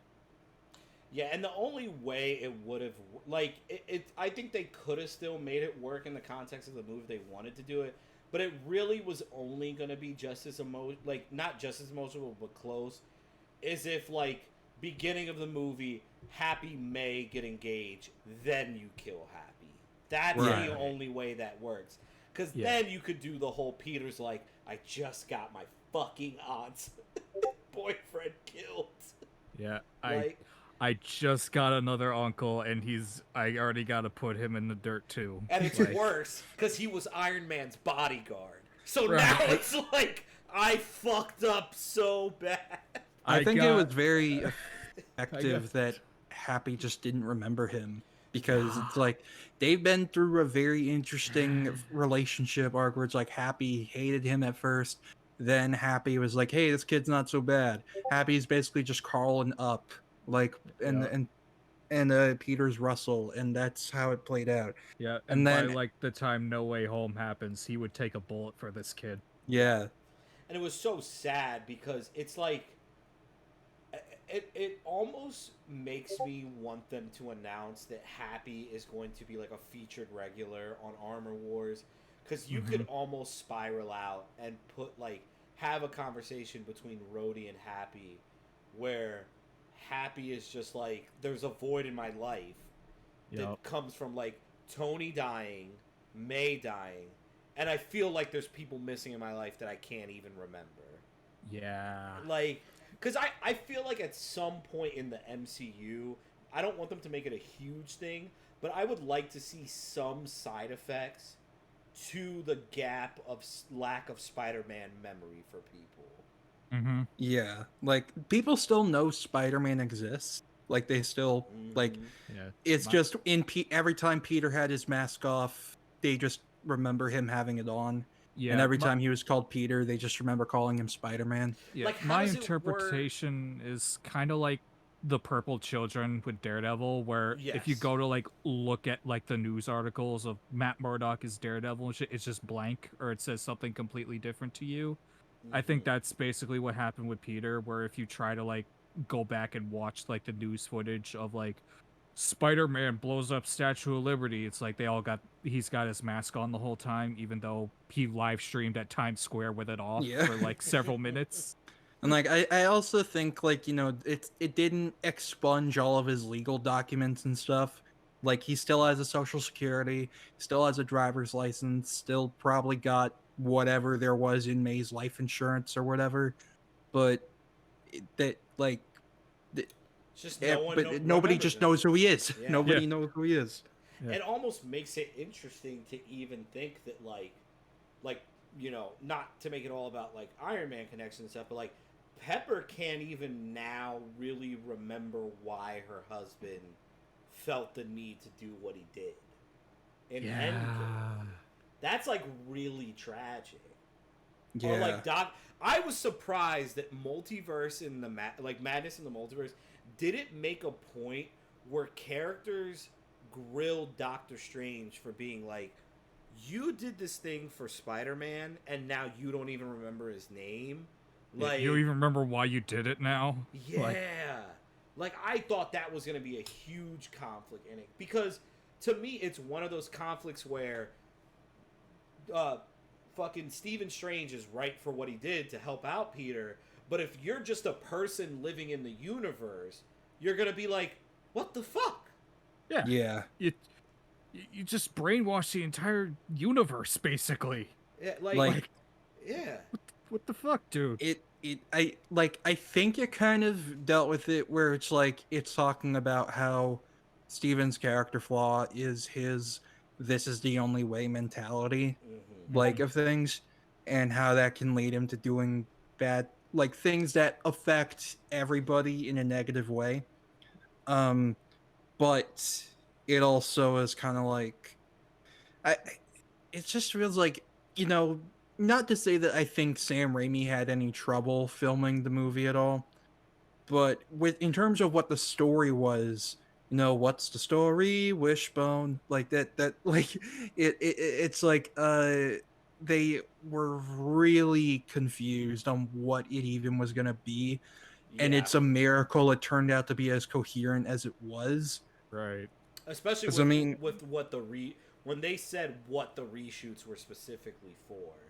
Yeah. Like that, you're spot on with that. Like, and there was a lot of, because I thought too, and they kind of do it in the movie, but I thought a lot of Doctor Strange 2 was also going to be about like Strange being like, hey, I was a doctor who took like the Hippocratic Oath to do no harm, and like last year I basically made a guy kill himself for everybody, and Now I'm finding out that other versions of me in the multiverse are like, gotta kill a kid to save it? Boom. Like, Yeah. I thought there was gonna be like a bit more of him being like, this job is fucking me up as a person. Yeah. Yeah. Like there was, but it Not and to like not to the 10th degree like we all thought Yeah. it would be. And I And love that movie. It's top 5 for me. I think his arc is actually very good in that movie, but Agreed. there were a lot of things that went unaddressed because they just had way too much shit going on. Right. Yeah. Because I mean, Wanda wasn't even going to be the villain of the movie until like Scott Derrickson left, and Yeah. they wanted it to like tie in more with WandaVision because they were going to save that for Avengers 5, and now it's Kang, which is a much better choice. Yeah, I agree. Like, I'm sorry, but I will choose Kang and Doctor Doom potentially over Wendy. Yeah, no, I agree. Like Yeah. I don't need to see Avengers disassembled adapted into live action. Nope. I don't need Wanda to say no more mutants. I don't need I that. guarantee you that was on a whiteboard somewhere. Oh, it was. I believe I it. guarantee you it's still on a whiteboard. Honestly, yeah, probably. I look, I don't look, I like the MCU, but even I still wouldn't put it past them because that is going to be like a really I'll just say it this way. I do not envy the person who has to make the decision on how to introduce mutants after 10 years of movies. Right. What I think they're gonna do is that they're just gonna crisis it in Secret Wars. Like they're just gonna be like, boom, okay, now we're in a world where mutants exist, and then the next saga is the mutant saga. Oh yeah, it's why how everybody gets mad that Avengers is like the title for like their really big movies. I'm like, well, I don't know why everybody's upset about that because when the X-Men roll around, they're gonna do the same thing. Yeah. And also, it's just a branding thing. Like, Yeah, people it's a see, branding thing. Like, general audiences see like Avengers in the title, they're gonna be like, oh, okay, that's a big deal. That's one of the important ones. I gotta go see that. Yeah, the comics have done that for years. Yeah. Like that's the weird. Like every Spider-Man event that's been huge is never just Maximum Carnage. Even if Spider-Man Maximum Carnage isn't the like official title, when you see the copies of those books, Spider-Man is plastered on top. Yep. Like you got because if you just call the movie or whatever unrelated name that nobody knows, it's gonna be confusing for people. Like it just is. Like yeah. Now since we already got through the MCU out of our system, back to games. So we went through Spider-Man. Were you about to say something? Oh no! I was just. Oh, okay, I got don't you. remember. I got you. I had a. Nothing happened. You forgot. No, it sounded like a very thought-provoking breath, and I was like, "Ooh, Alex about to say something." No. We can move on to Miles Morales because I think that game was so good that I'm mad Sony has not made more $40-50 AAA games. No, I agree. I agree. Like I hate that we're bumping up to 70 now. It's like, what the fuck? It's very stupid. Like It is. I know. I mean, when they made this decision, like inflation wasn't even at the way it is now. But like in America, I mean, but it's like it's still just like y'all.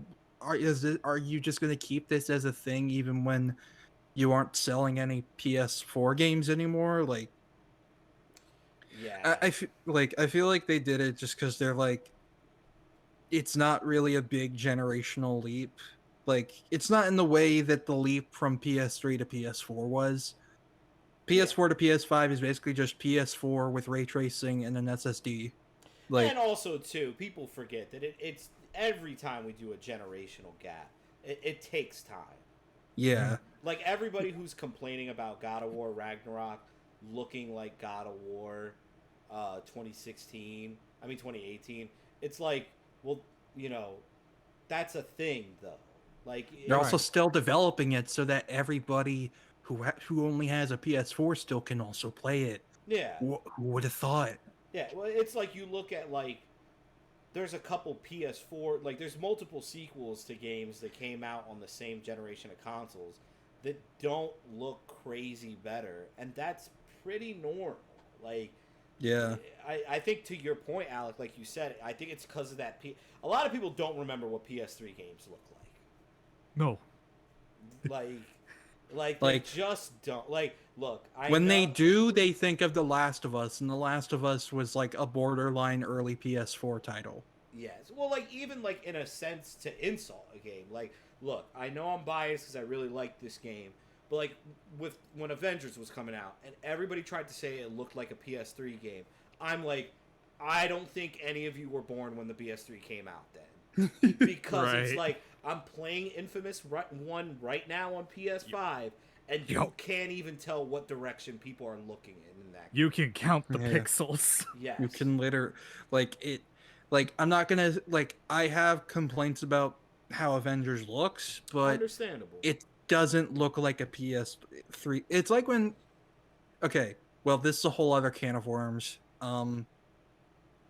Actually, I'm gonna leave that closed. I don't like. That's just a whole No, lot I to get talk what you about. mean though, because you don't like the art style, but graphically you understand that it's like there's not graphically a bad game. It's the art No. style and the direction that's the issue for Yeah. it. Yeah. Yeah, like- no, like the PS3 and Xbox 360, like you go back to that era, textures are just like the most like washed out, muddy looking shit you've ever seen. They were trying. It's literally that picture of the guy with the bike and the gas canister saying he trying to gas it up. Like, Yeah, literally.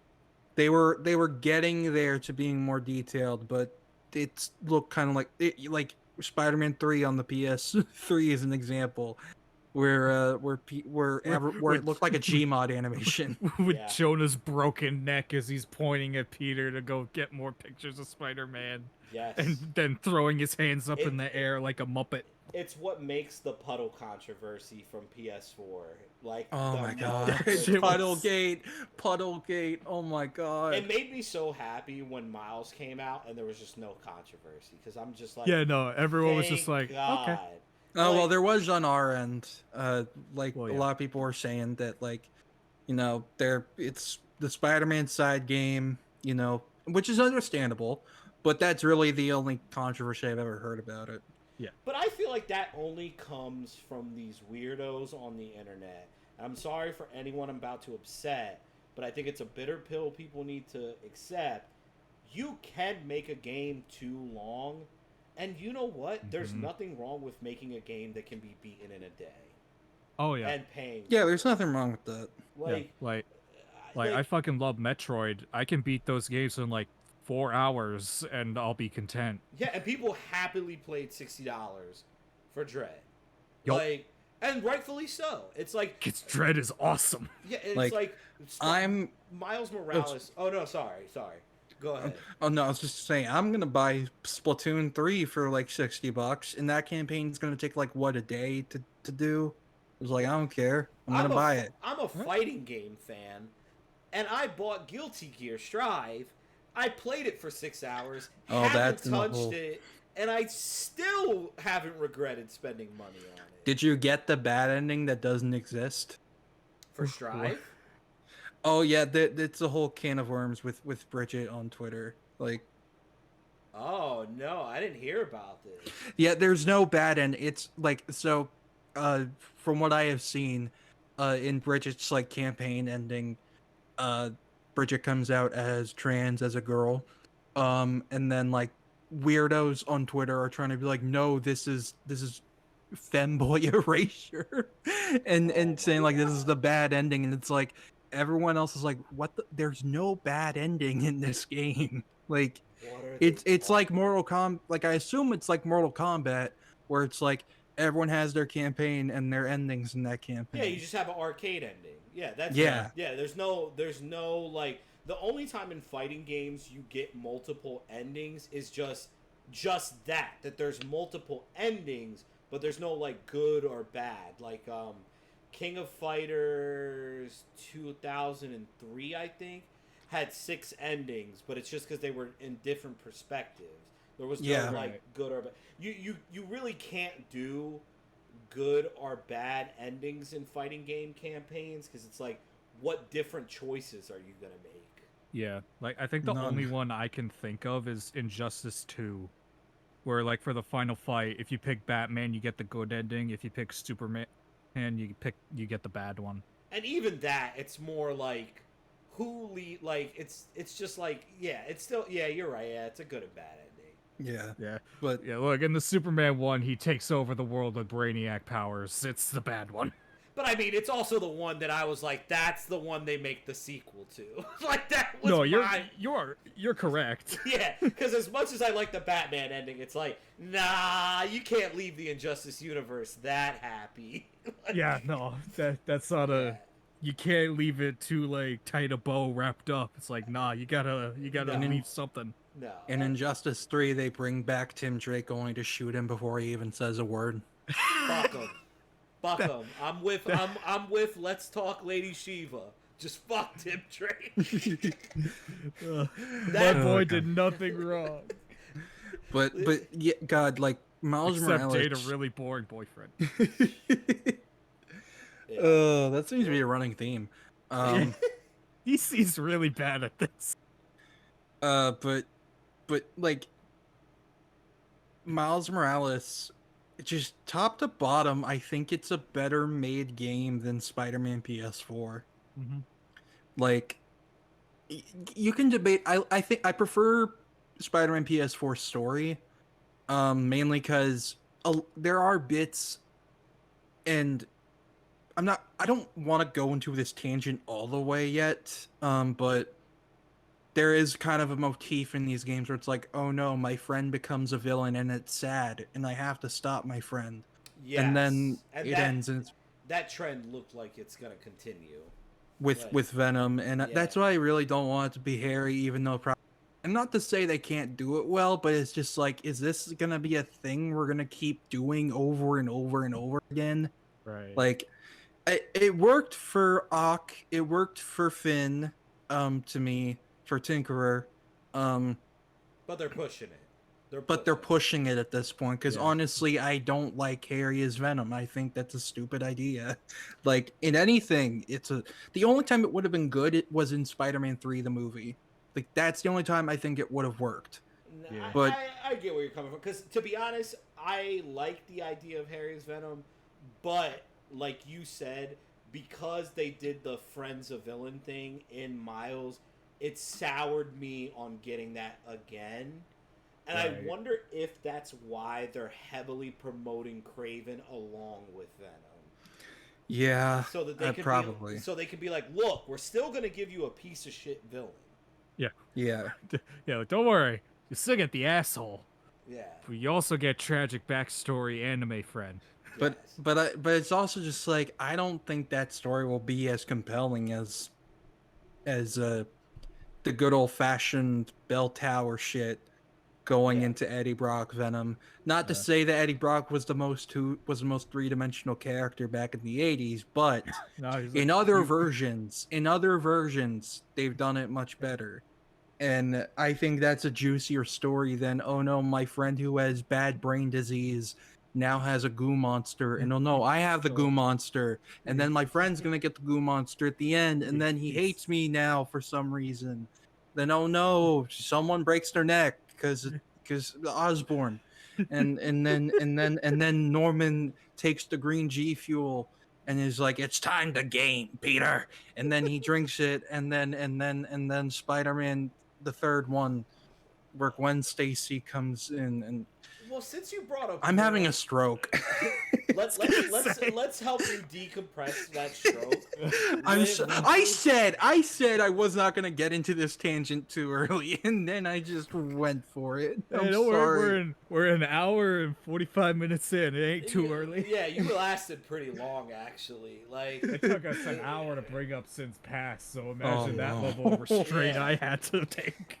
But now, you brought up Norman for the game, and I actually think that's a good point, because they set him up in that first game to not be the worst human being ever, which was super surprising. That was very interesting. That was one of my favorite parts of the game, that Norman actually cared about. Like, he wasn't abusive to Harry. He really cared about him. It's just that Harry is distant from him. Even like the idea of him being like a shady or shitty businessman isn't concrete. Yeah. Like we believe Otto, but it's also like it could also just be his own insecurities of, he's out to get me. He's trying to screw me out of my share of the company. All this stuff. Not to continue my Breaking Bad brain rot. I just finished it for the first time last night. But it's exactly reminds me of Walter White. Yeah. Because the reason why he is the way he is because he has an inferiority complex where he can't stand being in any kind of relationship with someone, whether it be like platonic or romantic, where he isn't the superior person in it. And that's why because he was at the start of this great company called Gray Matter. He was a genius, and then he met his girlfriend's family, who was super rich, and he felt inferior for it.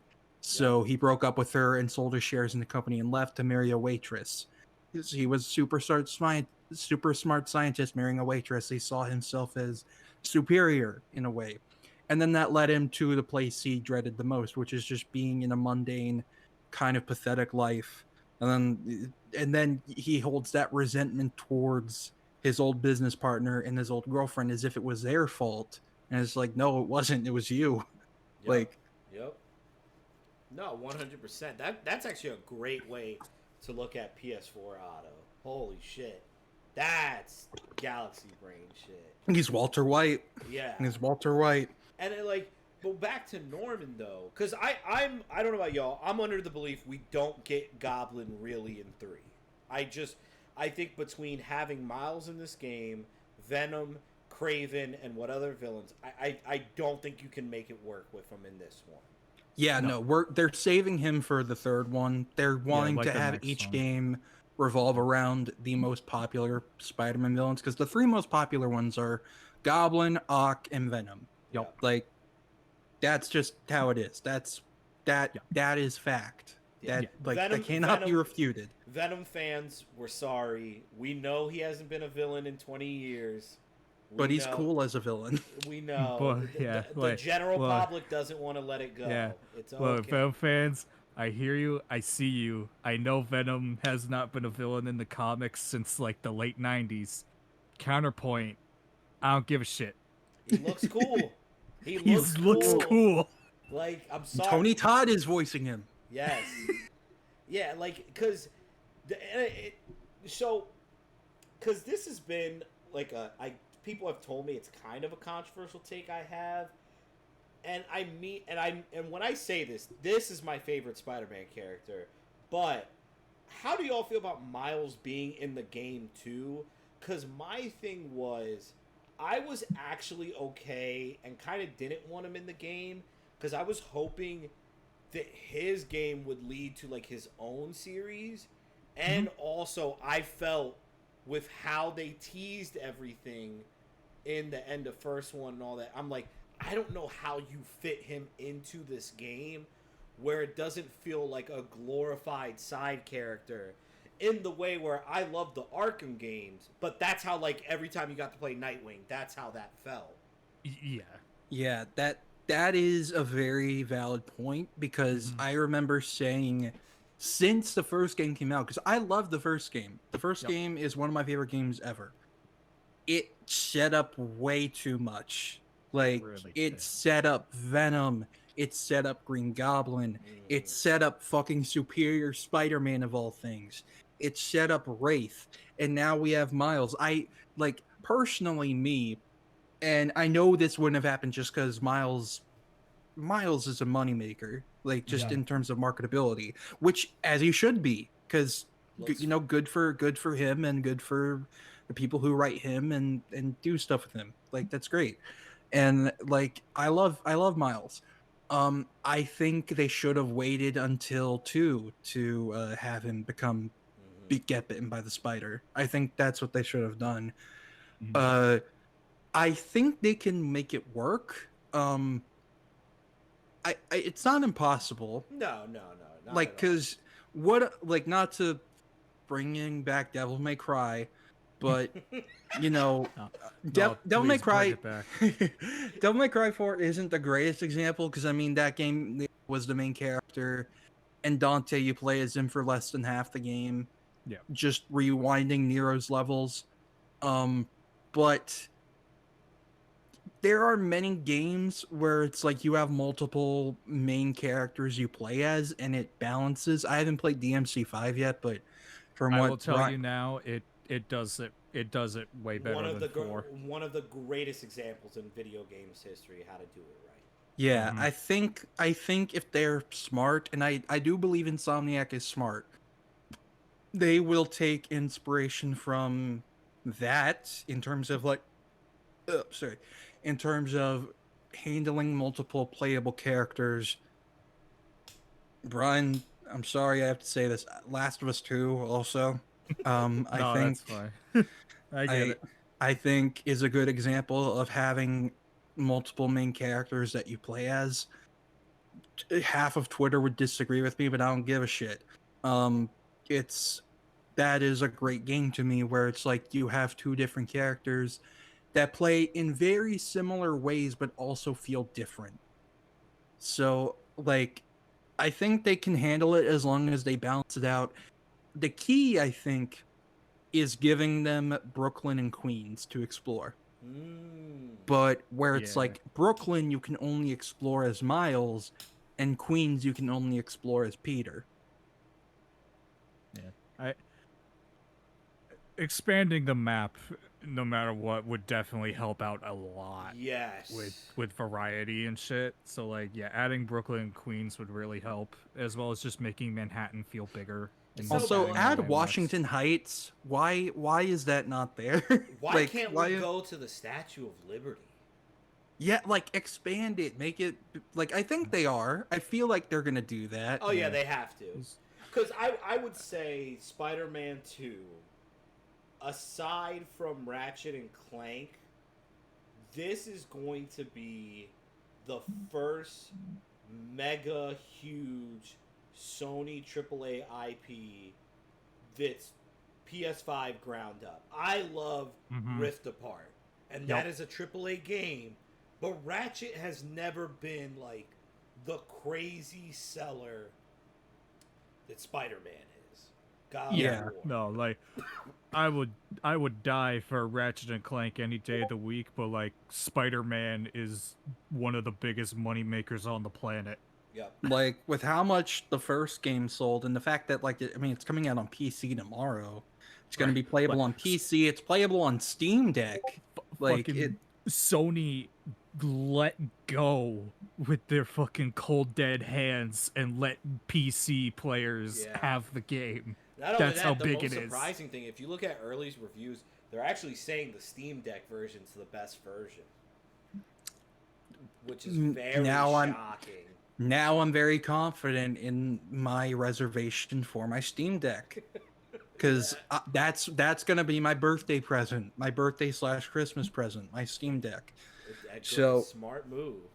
I don't even have a regular PC, so I don't know if it's like, oh, you should have a regular PC to play these No. games on too. No, But no, I'm getting it so I can fucking play Metal Gear Rising. That's what There I'm you getting go. it Great for. choice. There you Great go. choice. Like but yeah, like it definitely seems like it's going to be their first for the ground up game for PS5, like Sony's first truly for the ground up PS5 game.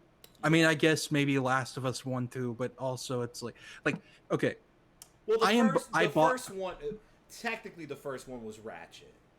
yes. Yeah, but I get what you mean though, because it's like Yeah. the big ones, the really Yeah. big one.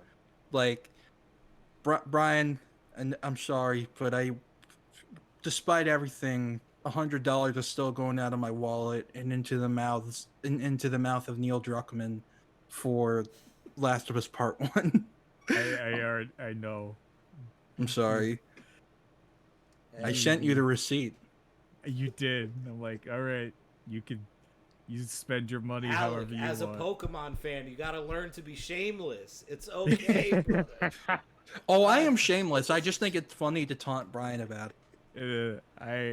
To be honest, if the fucking KOTOR remake was just the same game with like Oh, one pixel Yeah. better, I knew it. I would do the same shit. I can't knew it. even lie. let's stop. I'm gonna cry.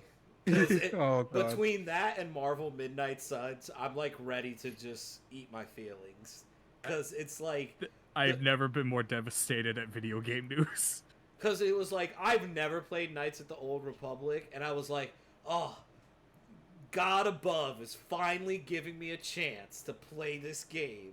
And he was like, nope. No. And then me, the guy who is always screaming on Twitter that Marvel and DC games need to be more than just single-player open-world games, is getting a turn-based tactics game.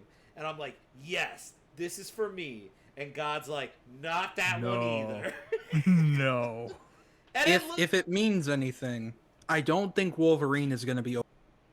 I don't see Wolverine being an open world game. No. I actually have an idea for what it should be. And Let's hear it. every time I've shared it with people, they are very shocked that this is the approach I went with. I think it needs to be a roguelike. Ooh. We've Oh. never had a Wolverine game that has made the healing factor a true gameplay feature. And what if you do in the game, he never dies, but you have to wait for him to regenerate? I'll take 60 copies. That Like- would be pretty cool. Like you can choose to run into a warehouse fight and get shot up, but it's gonna take you way longer in the game because now you gotta get cover, grow your legs back, all that. Like I think it would actually force you to actually play Wolverine with thought. Yeah, like I don't want them to do the thing from I love the X-Men Origins game. It was the best thing to come out of that movie. Great game. Top 5 comic book game of all time. Actually, really good and underrated. It's very good. It's amazing. But I don't want them to do the thing where it's like, oh, well, you have a healing factor, but if your super duper heart meter goes to 0, you die for good. I don't want them to do that. I think your idea is actually really smart, where it's like, we gotta make the healing factor a thing. Like, it has to be a gameplay mechanic, because it's like, and also it's a thing where the best way to force players to learn how to play a game is to annoy them. Like, excuse me. Like, for as much, sorry, I'm getting emotional. no, it's okay.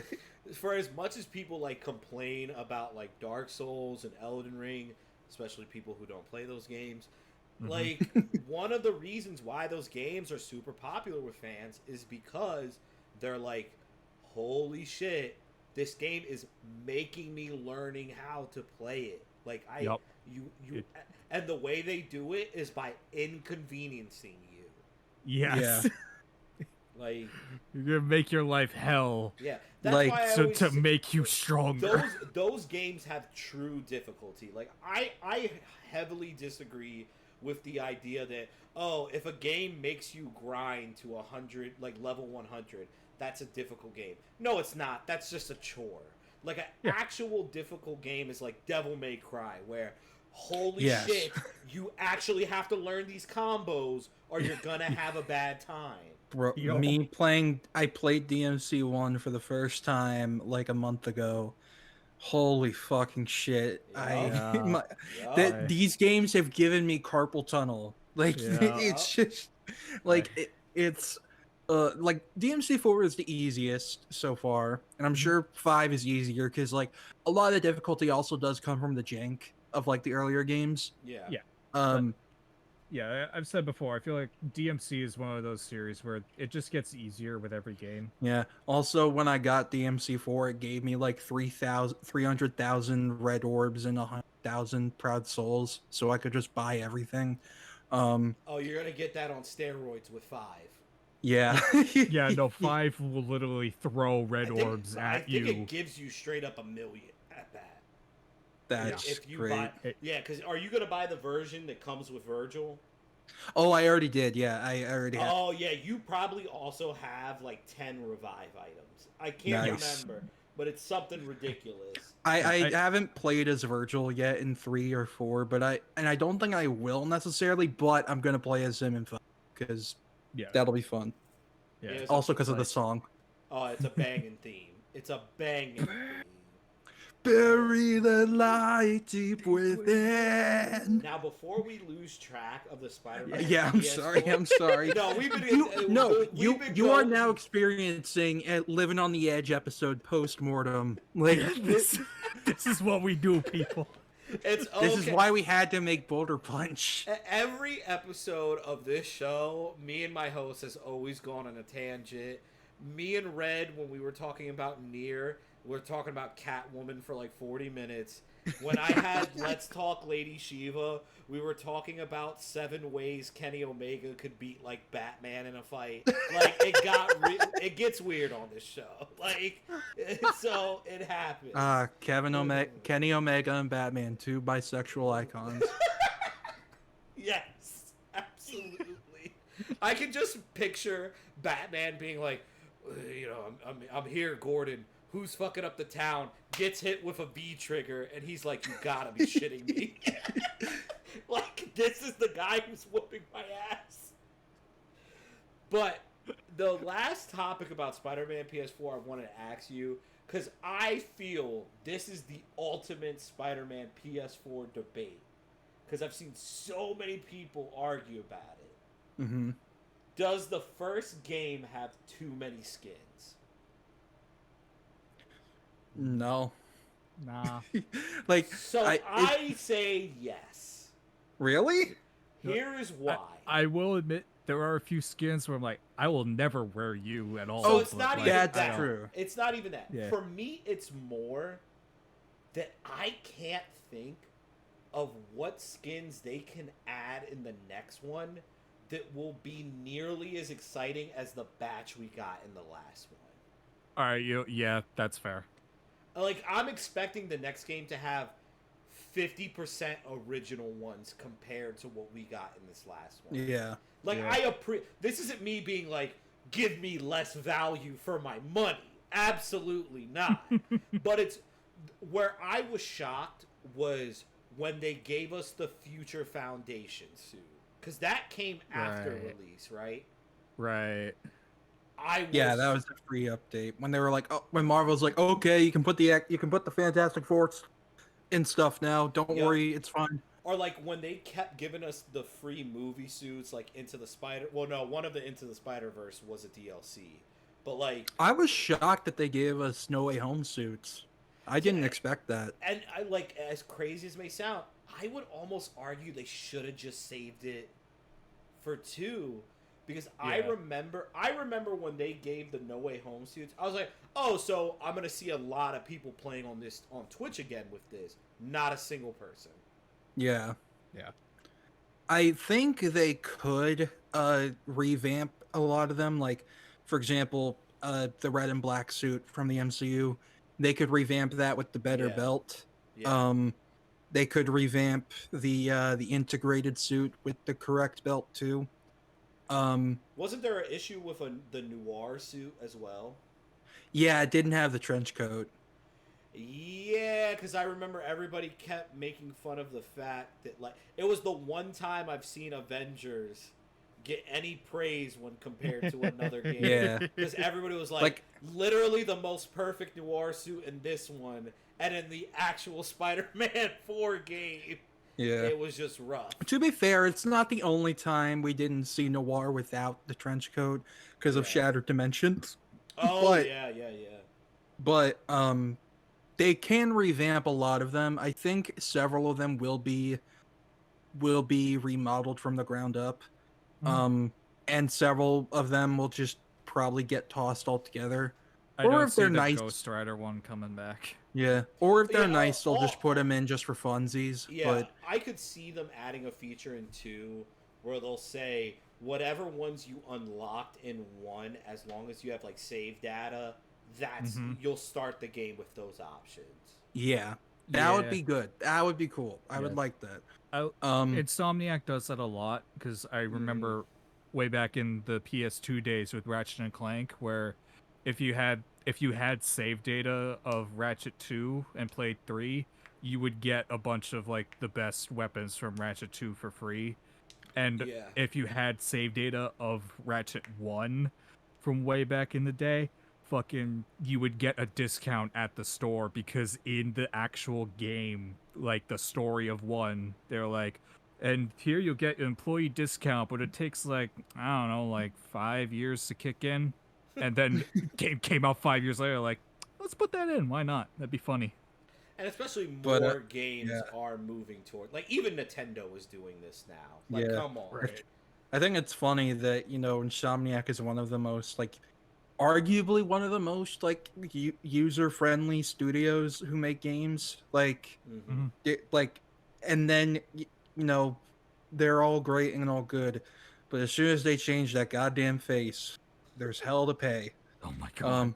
I stand by that was the least controversial controversy I've seen in video games. Oh, it was like, Oh my like, god. yeah, is there an argument that, yeah, it looks a bit like Tom Holland if you squint in the right way? Sure, but it's very clear that the reason they changed it is for the reason they said, where it's like we had to get, because there's a lot of time because I do like the face from the first PS4 game, but there's a lot of times where it just kind of looks a bit uncanny. So Yeah. I'll stick with the one that looks like an actual Also, human. too, let's be honest. We all really just give a shit about the mask. Like, let's be honest. Like, to me, it's like, so as a big Mortal Kombat fan, do either of you invest in Mortal Kombat at all? Every once in a while, I check it out. Sometimes the only Mortal Kombat game I played was MK9. All right, so I'll give you a warning now, Alec. If you ever play X and 11, you are gonna get whiplash at how different everybody looks in every single one of these games. Oh my god.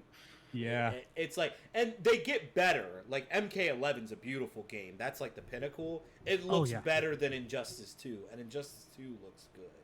Like, but Sub-Zero goes from ambiguous white guy to like clearly Asian in 3 games.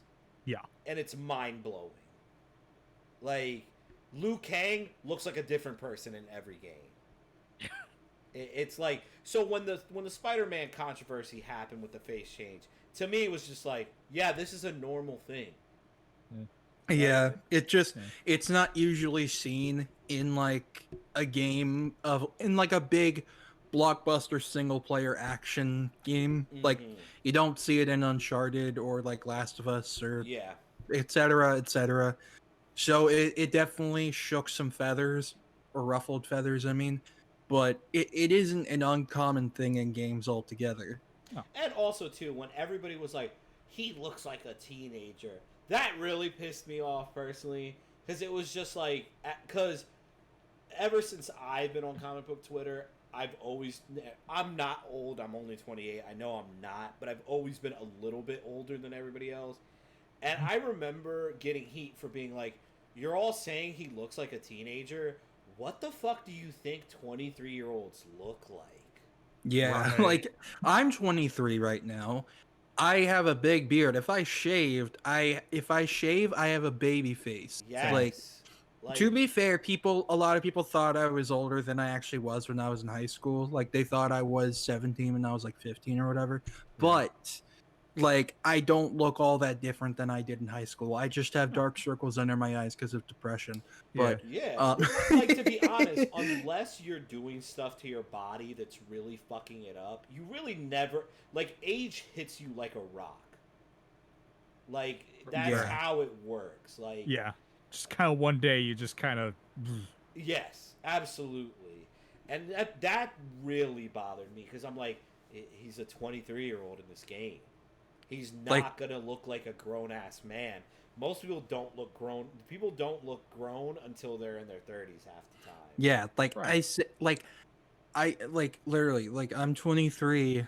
Yeah, I'm technically a grown ass man, but I'm still kind of like just immature in ways. I Like if know. I shave, I look like I have baby face. Like Zach Braff from Scrubs still looks like a child.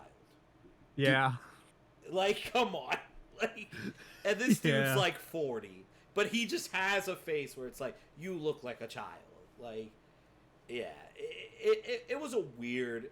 That's the thing about the game that's always gonna be fun to look back on, because we talked about like Puddlegate earlier. We talked about the face swap. Like, I can only imagine what's gonna happen with Spider-Man 2 controversy wise. oh boy, I can already see. Um, I think Craven, the, people are gonna complain. Craven is not showing his like man tits enough. I just have a I can feeling see that. he's gonna have I a more. may end up being one of those people. I won't lie. I didn't say I was it gonna was say, wrong. I didn't say it was wrong. I Yeah. just feel like I need my man to show his boobies. because there's no. I hope he doesn't have like another Prowler in Miles Morales suit where it's like super like there's a bunch of panels and pockets and lines and shit. I hope like not that it can't be modernized because like I think they can do that, like that's fine. But give him the lion mane on the give him the lion vest, just do it. Let him look silly. Let him look Like, silly. That's and the thing about Craven. He Yeah, looks they did- pretty. The man wears a spiked zebra belt. yeah. They did hire some more concept artists who make more extravagant suits than just military shit. So I think we're gonna get some more interesting designs. But Yeah.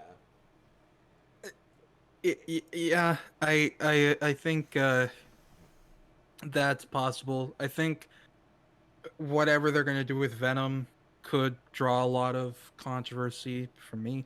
But Well, but I'll give you the guarantee biggest controversy because it's the most anticipated thing. When they do the black suit, oof. because I don't know, nobody has really noticed this, talked about this anywhere. I'm very surprised. But ever since the end of Spider-Man 2, with the exception of Ultimate Alliance 3, there's been kind of an embargo, gaming-wise, on Black Suit. The Black Suit is not in Marvel Midnight Suns. The Black Suit is not going to be... the Black Suit's not going to be in Marvel Midnight Suns. It's not in Marvel's Avengers. A lot of the mobile games are no longer adding the Black Suit. So there is a lot of pressure for what that's going to look like. I think the reason they're doing that is because of the anticipation of this is going to be the game that's going to come hit the ground running and doing like a good half of the story as Peter with the symbiote. Mm-hmm. And honestly, like I there is that fear of like, what if they don't do it? Because I think that would be really stupid if they don't. Because honestly, I think this Peter needs the symbiote at this point. Like just for character development purposes. Because it's the perfect opportunity to do that. Gameplay wise too, perfect excuse to do. Peter is wearing the black suit, it overwhelms him, it switches you to Miles, and it's a boss fight. Yep. Yeah. Here's what I think is going to happen. I do legitimately think we're going to get something like that. I was still like, look, I love Marvel's Avengers, but I'm still mad that in the story mode of the game that they have a setup where Tony and Hulk get into a physical fight, and you're thinking, oh, boss battle, no. And it's like, damn, like, you gotta set that up. Like, this isn't comic books. People are okay with hero versus hero in a video game because we're actually getting to play it. Yeah. Right. Like, here's what I think is going to happen, if I may. Go ahead. I think Peter's going to be so overwhelmed with hatred from the black suit, Daddy goes to try to kill Otto. And then you switch to, like, he's gonna break into the raft. He's gonna be like, "Where is he?" Like, he's gonna be like that, like, "Where is he? Where are they?" Like, with that voice too and everything. But like, you. Otto But then, Octavius, can we trust him?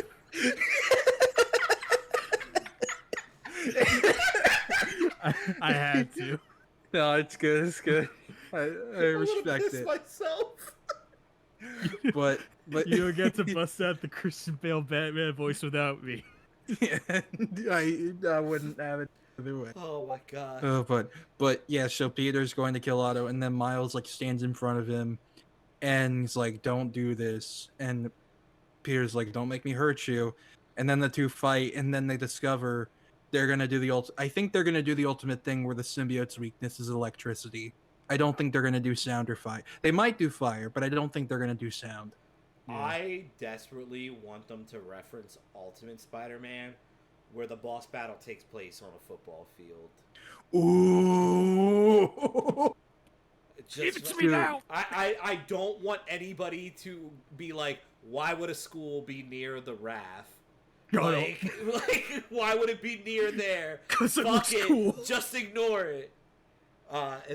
Do some bullshit explanation where it's like Miles is like, "Okay, I gotta get Peter to chase me or something," Yes. and then he chases him to the Queen's football field. Well, you know what? I would really like that, because I will say, I was surprised there was no, and thankfully so, there was no chase sequences in Spider-Man PS4 like Ultimate Spider-Man, but I will say, I would like the reverse. I would like where it's you have to get away.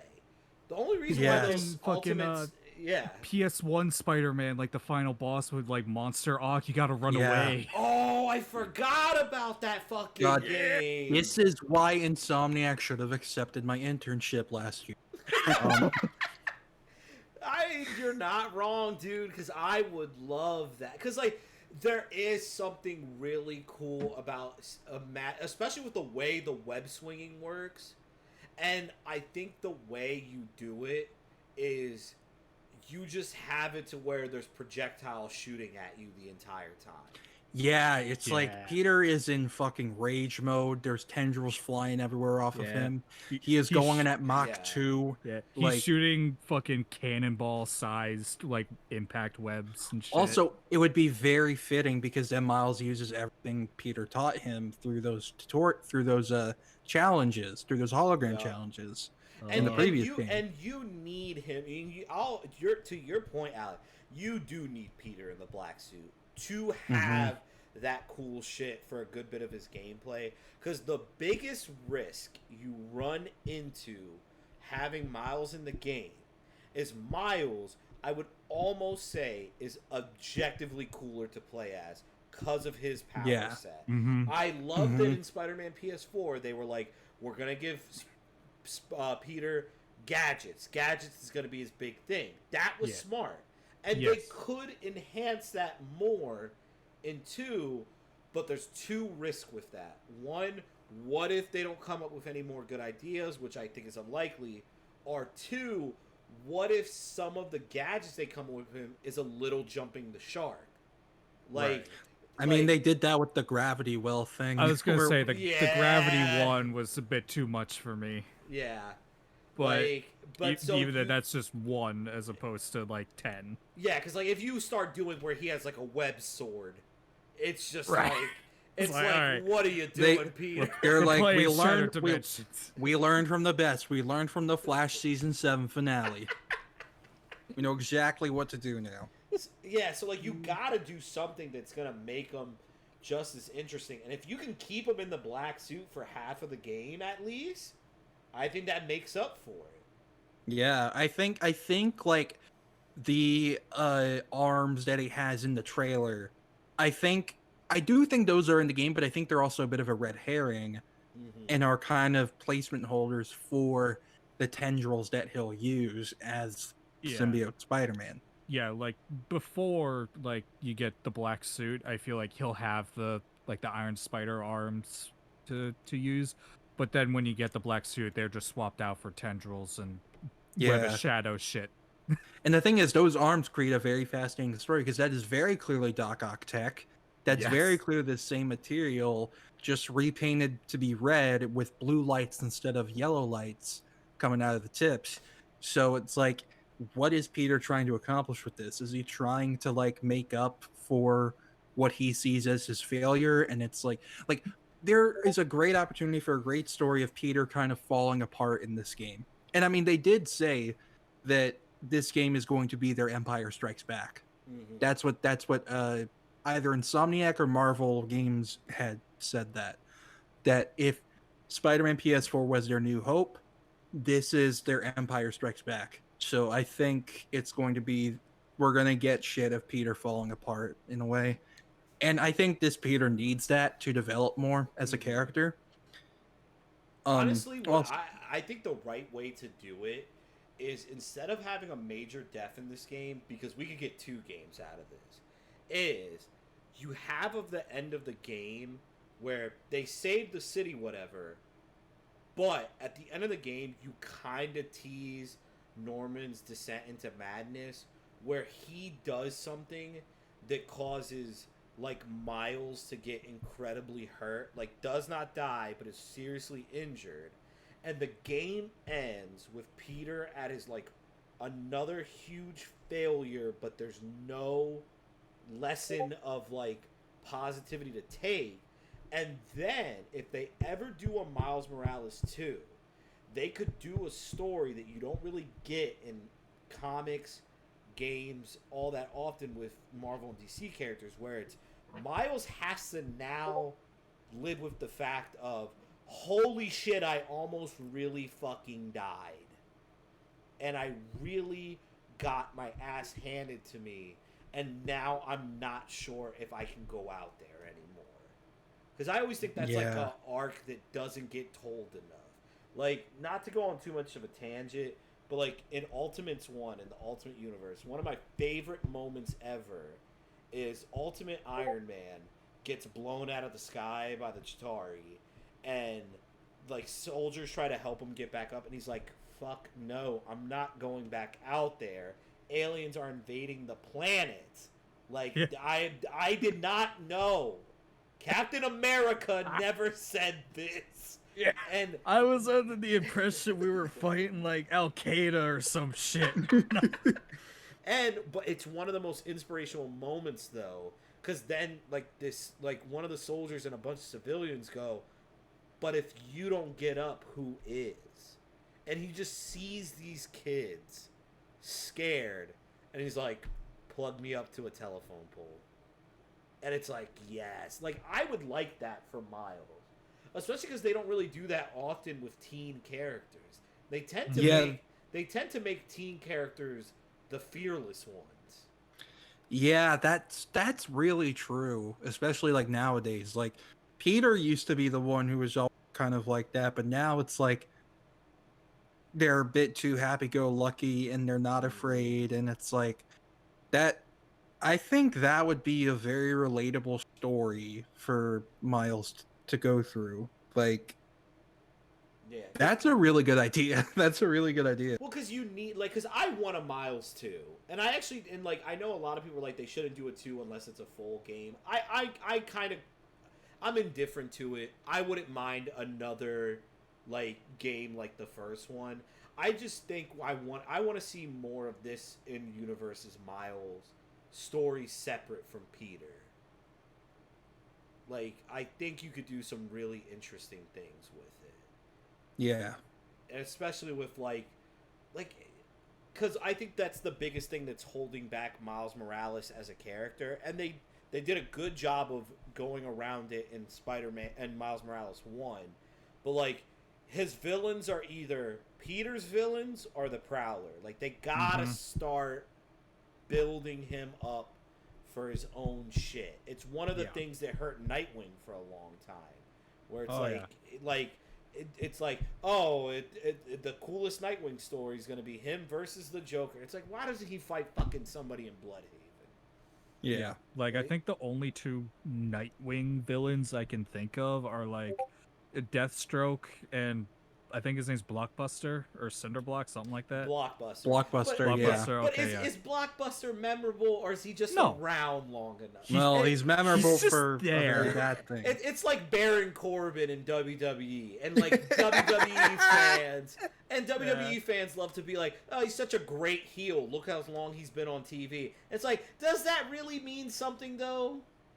Yeah, Like- just because you've been around forever don't mean that you're any good. No.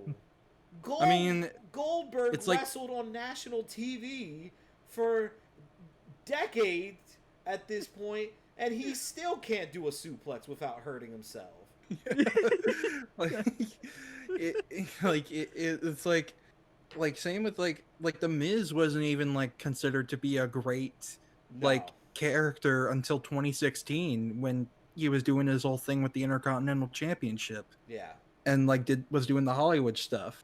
But he was around a lot before that. Like he was he was WWE champion twice. Yeah. Like and he's a character that like, and look, I actually like the Miz. I do too. I like him now. His Yeah. in ring is pretty bad, but like the character works great. But he's also Yeah. a character that doesn't grow, doesn't change, doesn't really go through arcs. Like you said, Alex, he just is staying there. That's what Yeah. that's the only reason why he's iconic is because, you know, it's like the fucking Inheritors. Marvel keeps gaslighting everybody into thinking the Inheritors are these classic, iconic Spider-Man villains. And it's like, no, you are not. Like, no. One of you was cool one time 20 years ago. And it was debatable. Like, every time somebody's like, oh, well, you know, the Inheritors suck, but we got to admit, like, Morlun was, like, the coolest villain when he debuted. It was like, was he cool, though, or was it just cool to see Peter get his ass kicked? Right, that's what it really was. 40 minutes Yeah. of this podcast was dedicated to us talking about him getting his ass kicked. I think it's just that. Yeah. Like, and I'm very grateful that Across the Spider-Verse is like, no, fuck you, the Spot. Yeah. Yes. Right. Yes. Boy. Like, he looks so good. Like, He just looks like an unfinished drawing with ink splotches on him. That's perfect. He He's so looks good. like a Splatoon character that got lost and was like, oh no, I don't like this reality. Tried to go back and couldn't, and was like, I gotta kill people now. I'm not a kid or a squid anymore. I Like- can't become either. Like, what do you mean people actually, what are bullets? I don't understand it. Guns just shoot paint. What do you oh my god, I'm bleeding? What is blood? Oh no. Like, Why can't I swim in this? like, This is a Splatoon analog horror that we're making right now. it's such a great backstory. The Inkopolis catalog is what it's gonna be called. Oh my god. But like, I am making this now. I'm trademarking it. Nobody can take it from me. I'm going to I'll buy Splatoon 3 just so I can make this. I agree though with Spot being the villain, and I guess we can finally segue to the part that everybody probably thought we were gonna start with, which is the movies, and it like Across the Spider-Verse is gonna be fucking great. Like, even me who like. The only reason why I don't hype it up on Twitter is because of two things. I think it's going to be great. I am the type of person, though, that when the first thing is so praised, I try to relax about the sequel because I'm always like, Same. Yes, God I understand. forbid. That's how I was about Spider-Man PS4, and that's how I still am because because like we've said for the past hour, like I have reservations about Spider-Man 2 that I have concerns, I have worries. I'm sure they'll do a good job, but I am still, Yeah. you know, like, okay. And my other thing too is, and I don't think it's horrible yet, but I will say, I do think some of the Into the Spider-Verse fandom is turning a little bit into the Dark Knight fandom, where if you are not saying it's a literal perfect movie with no room to improve, Right. you should be stabbed. I have a very big criticism about the movie, actually. It is the best one, bar none. Mm-hmm. But I have a big criticism, and it's that MJ is not a character in it. Like, Right. she's there, but the assumption is that she didn't know Peter was Spider-Man, or didn't know Kingpin killed him, or was a bad guy, which doesn't make sense to me. Um, so that, It almost would have been better to have no MJ mention. yeah. Although I think what they should have done is that she should have been with May. Yes, yes, absolutely. Yeah. I think it's a damn near perfect movie. Mine is just a minor nitpick where I get that Noir, Spider Ham, and Penny Parker are not the focus, Mm-hmm. and they're just there to kind of be fun and represent more of the Spider Verse. But it is like, but you could have done more interesting things with them, Yeah. and it does make me a little nervous for the next one where it's like, now your premise is that there's a shitload more. Yeah. Yeah. That is like the main thing I'm concerned about with Across the Spider-Verse is, okay, you guys did like an all right job balancing like 5 or 6 spider people. How many are going to be in this one? Oh, like 100? I think it can be pulled off mainly because we don't have to do Miles's origin anymore. Mhm. Yes. Like, that's like the reason why it was that, like, it was that few is not only because, the runtime, it's the shortest Spider-Man movie. It's only like less than 2 hours. Like, it's an hour 50, I think. Yeah. Um, but like, it's also Miles's origin story. It's also, Peter, like a thing about comparing the best and the worst of Peter Parker, which Twitter doesn't understand for some reason when they keep trying to be like, which version of Peter is a more accurate version of the character? It's like they're both like they're both extremes of him. Like, Yeah. that's the point of it. Yep. Um, and then you have Gwen as like kind of sort of romantic interest, I guess. Um, there wasn't a whole lot about her backstory, but they're going to change that in this one because we all read that footage description. Which, can they just release that to tide us over? Like, please, like, Don't even get me started on the whole Comic-Con culture of we have to keep it exclusive for the people who went to the con, or else like how do we justify all the money they paid? Fuck out of here, dude. I don't think they care. No. like personally, like I think a lot of people would say they pay so they can go, to different panels and stuff themselves instead of watching it on YouTube or hearing Yes. about it secondhand. Right. Um, Like like, like at the very least, like release it like a week or so after Comic-Con's all wrapped up. So yeah, like all Yeah, those like all have a those people plan. that paid, like, they got their early screening of the trailer or whatever, and then a week later it's on YouTube so they can watch it again. yeah, like video games rarely do the thing anymore where it's like we have to have this behind closed doors. Like, the only two I can think of that did it recently were Cyberpunk and Avengers, and look how those two panned out. Sorry, Steve. Nah, Um, no worries, no worries, no Yeah. worries. I'm saying in the eyes of the general public, No, yeah. Look, but I'm saying I'm being more harsh on Cyberpunk Oh because I no! mean, Trust me. I remember when I was going through the wars of Avengers, a lot of Cyberpunk fans were shitting on my account for saying how much I was enjoying Avengers. It took a lot in me not to talk shit back.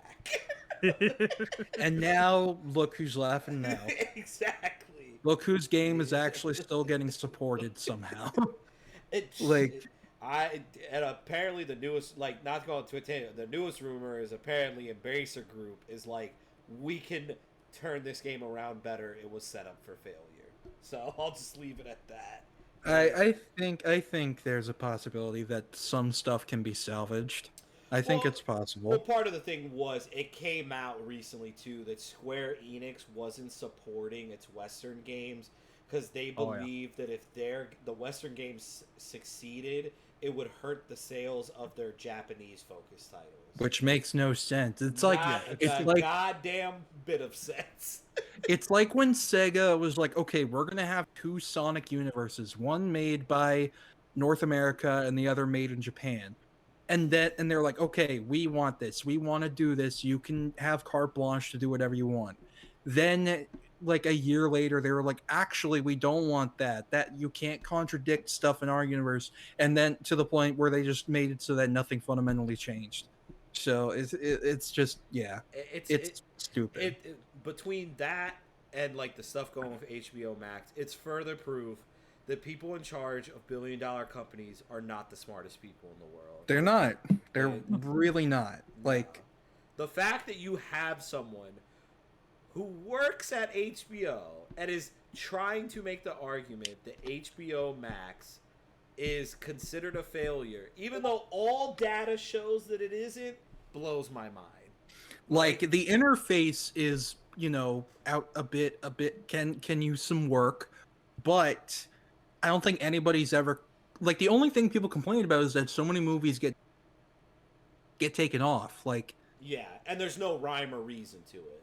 Yeah, like that's really the only thing people complain about. And now their response is, okay, we're gonna take off more, and it's like that's not at all what we were asking for. No. And then they're gonna merge it into one streaming service and not call it HBO Max. That's like WWE saying we're gonna combine Raw and SmackDown and name it NXT 2.0.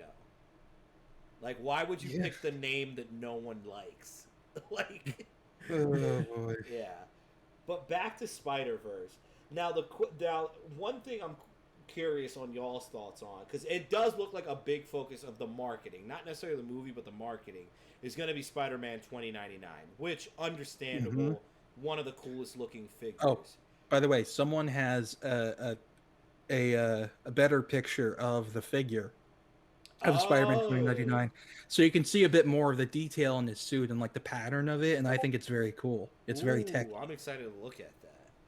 But do y'all think the general audience is ready for that? Because to me, it feels like they're going to portray Spider-Man 2099 how he actually kind of is in the comics, where he's always been a bit of a dick. Oh, yeah. And it's but I feel like everybody is so in love with the suit that no one thinks about that. So I don't know, y'all. I'm very curious what is everyone's reaction going to be to him, because he's never been in this large of a scale. Yeah. Something. And whenever he is, they always change him. Yes. To make him jokey, like in Shattered Dimensions. Yeah. Like, I've always said my favorite thing about Miguel is basically every other Spider-Man like cracks jokes and quips and like has fun with their villains, and Miguel just tells people to go fuck themselves as he's beating them to death. Yes. It's like I need that shit. I always remember when people were like, "Oh, so Miles is your favorite Spider-Man?" I'm like, "Yeah, he's a Puerto Rican. I'm Puerto Rican. It's a big relatability thing, all that stuff. It's the Hispanic Spider-Man. Who wouldn't love that?" They were like, "Oh, so how come since you grew up in the era of Spider-Man 2099, how come you didn't really relate to Miguel?" And I remember as a teenager, I'd be like, well, he's just mean. Right. Like, that's literally what it is. Like, he's just so, like, once you actually read the books, it's like, wow, he's kind of a dick. Yeah. No, he sucks, but he's very, especially in Edge of Time. He's a huge dick in Edge of Time. Yeah. Oh, yeah, I love it. That's why I think Spider-Punk's going to end up stealing the show. Like, I think he could. I really want to know who's voicing Spider-Punk. Same. If I had to pick, honestly, if they could land him, I'm going to mispronounce his name, John Boyega. John Boyega. Yeah, I think he would be solid. Man. He would be solid, I think. I think Donald Glover could do that too. I think Donald Glover could be a good choice for Spider-Punk.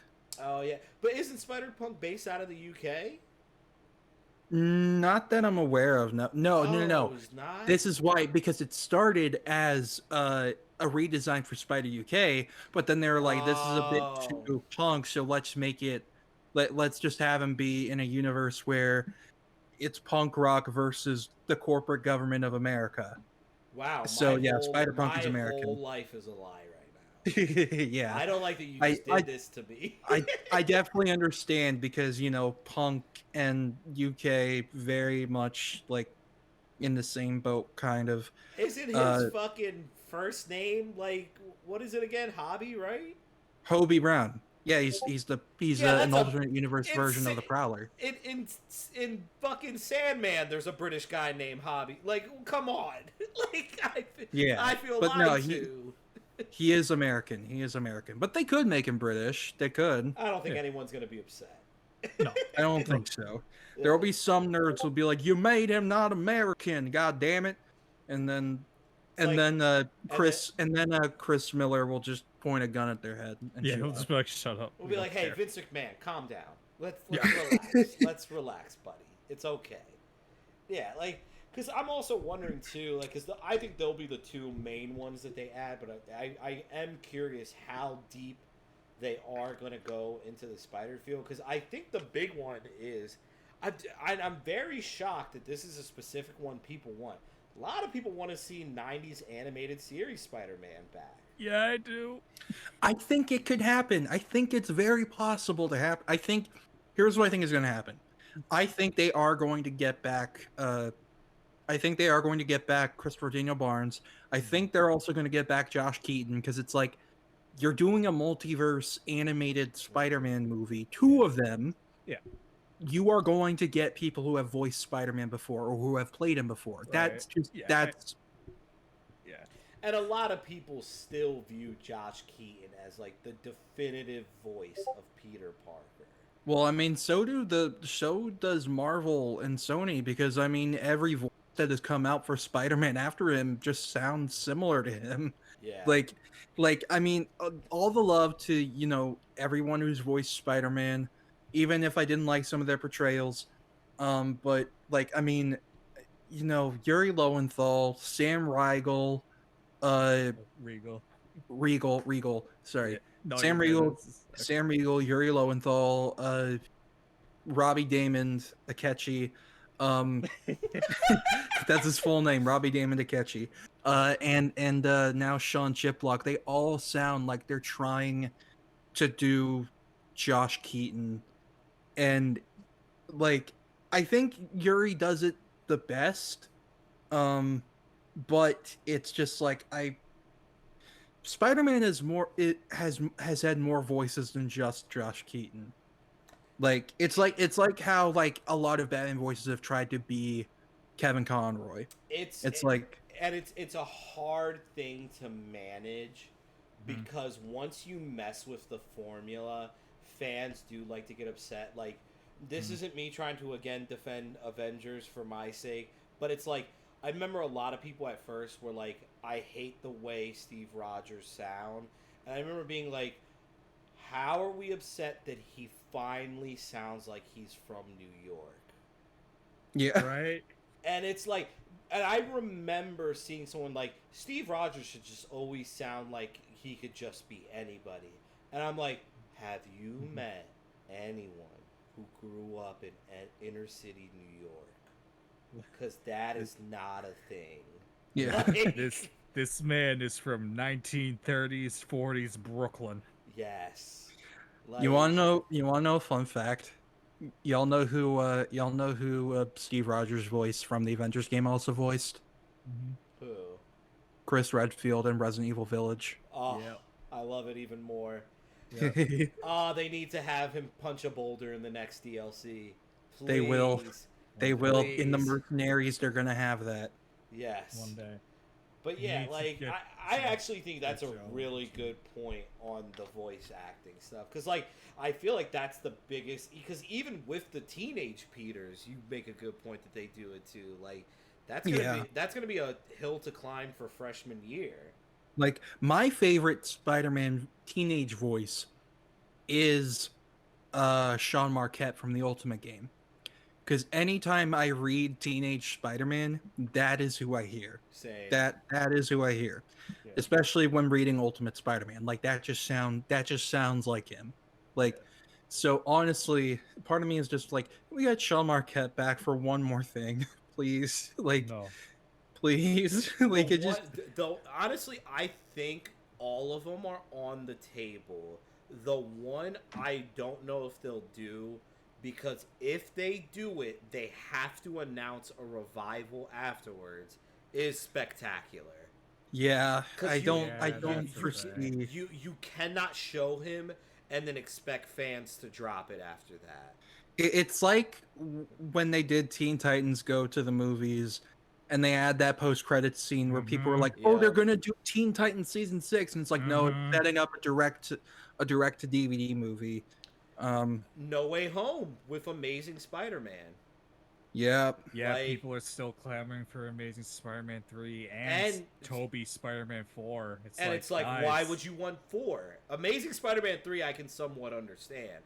But Spider-Man 4, it's like, dude, half of the people that worked on it sound like they didn't even want to do it. yeah.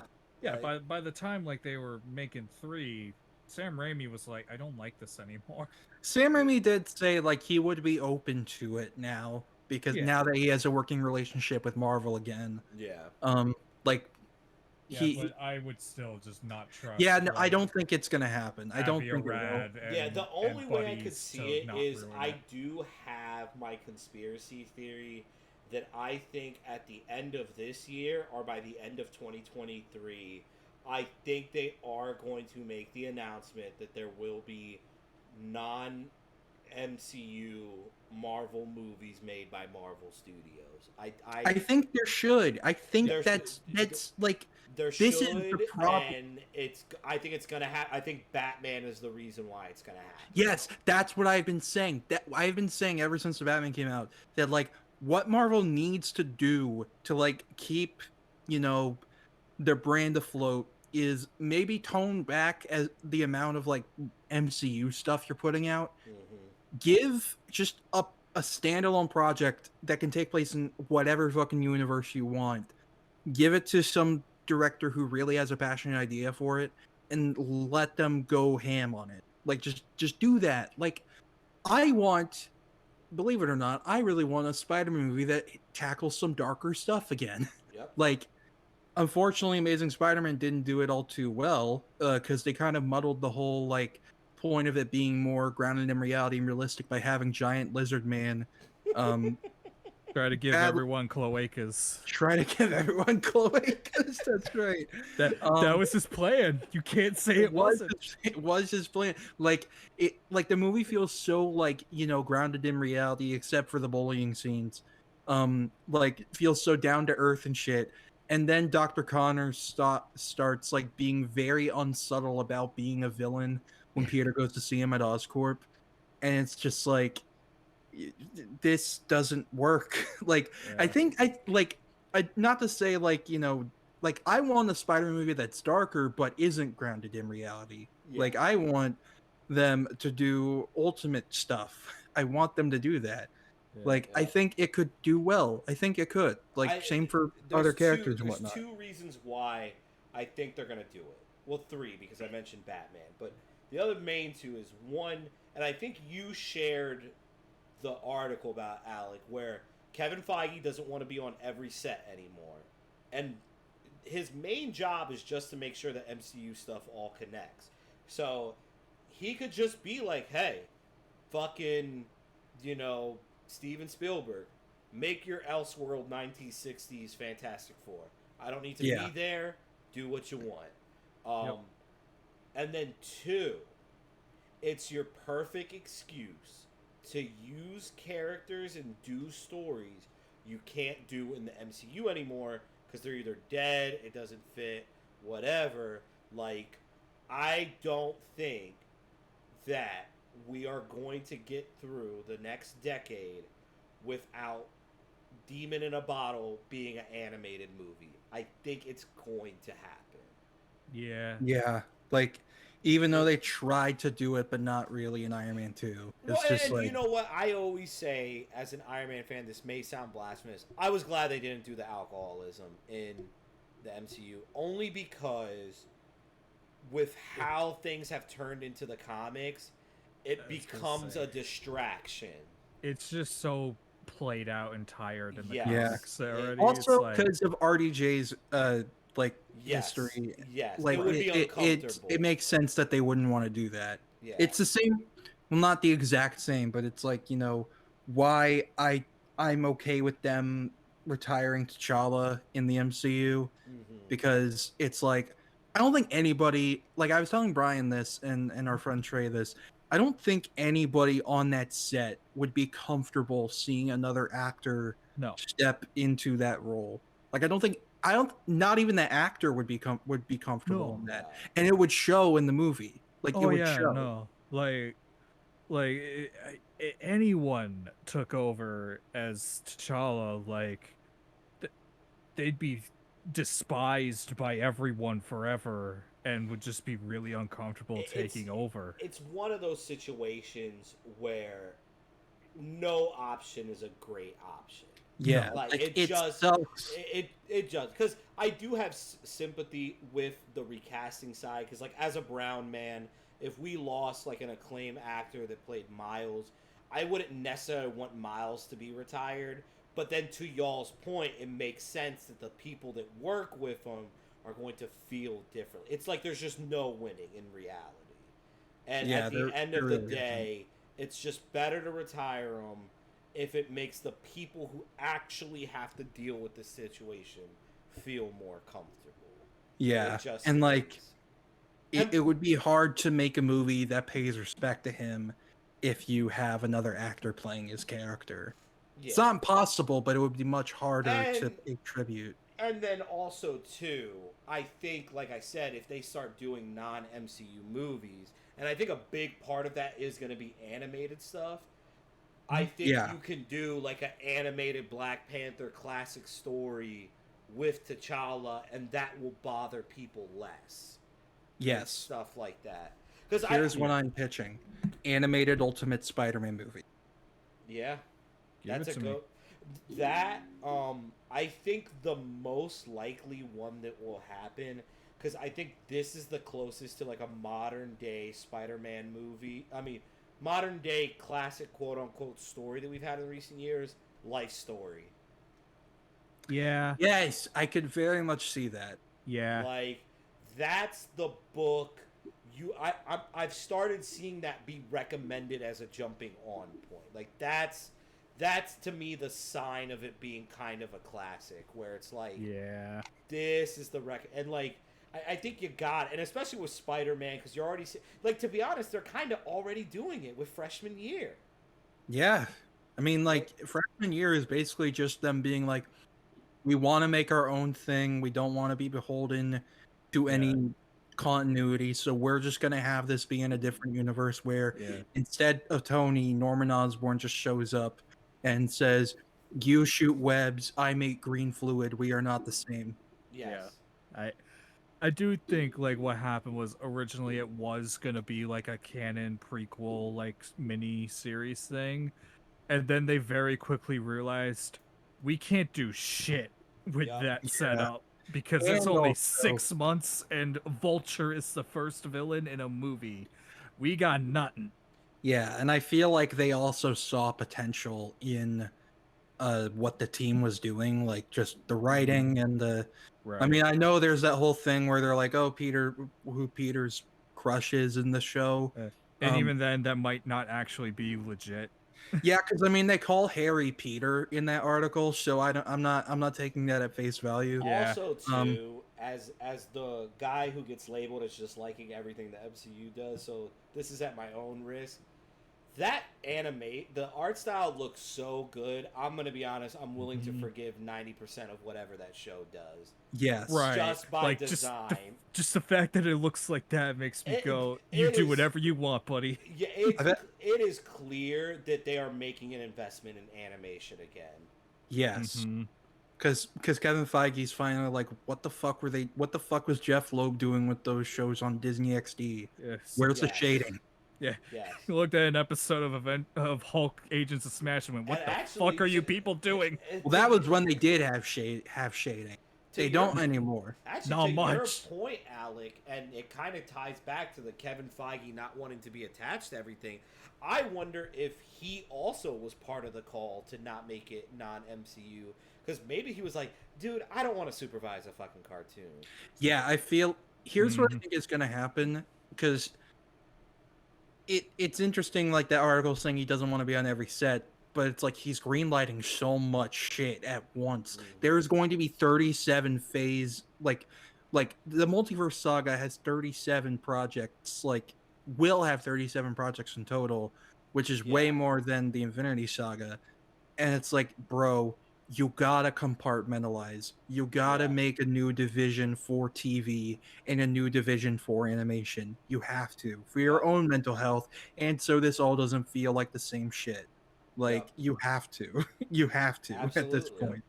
Because too, like, yes, they have the X-Men cosmic street level for multiple other sagas and stuff, but again, you're gonna want to feed people stuff that is just kind of like, we can really let loose and do crazy shit. Like, for example, with Captain America, I've always seen people be like, well, what Steve Rogers stories are left to tell that they didn't get to do in the MCU?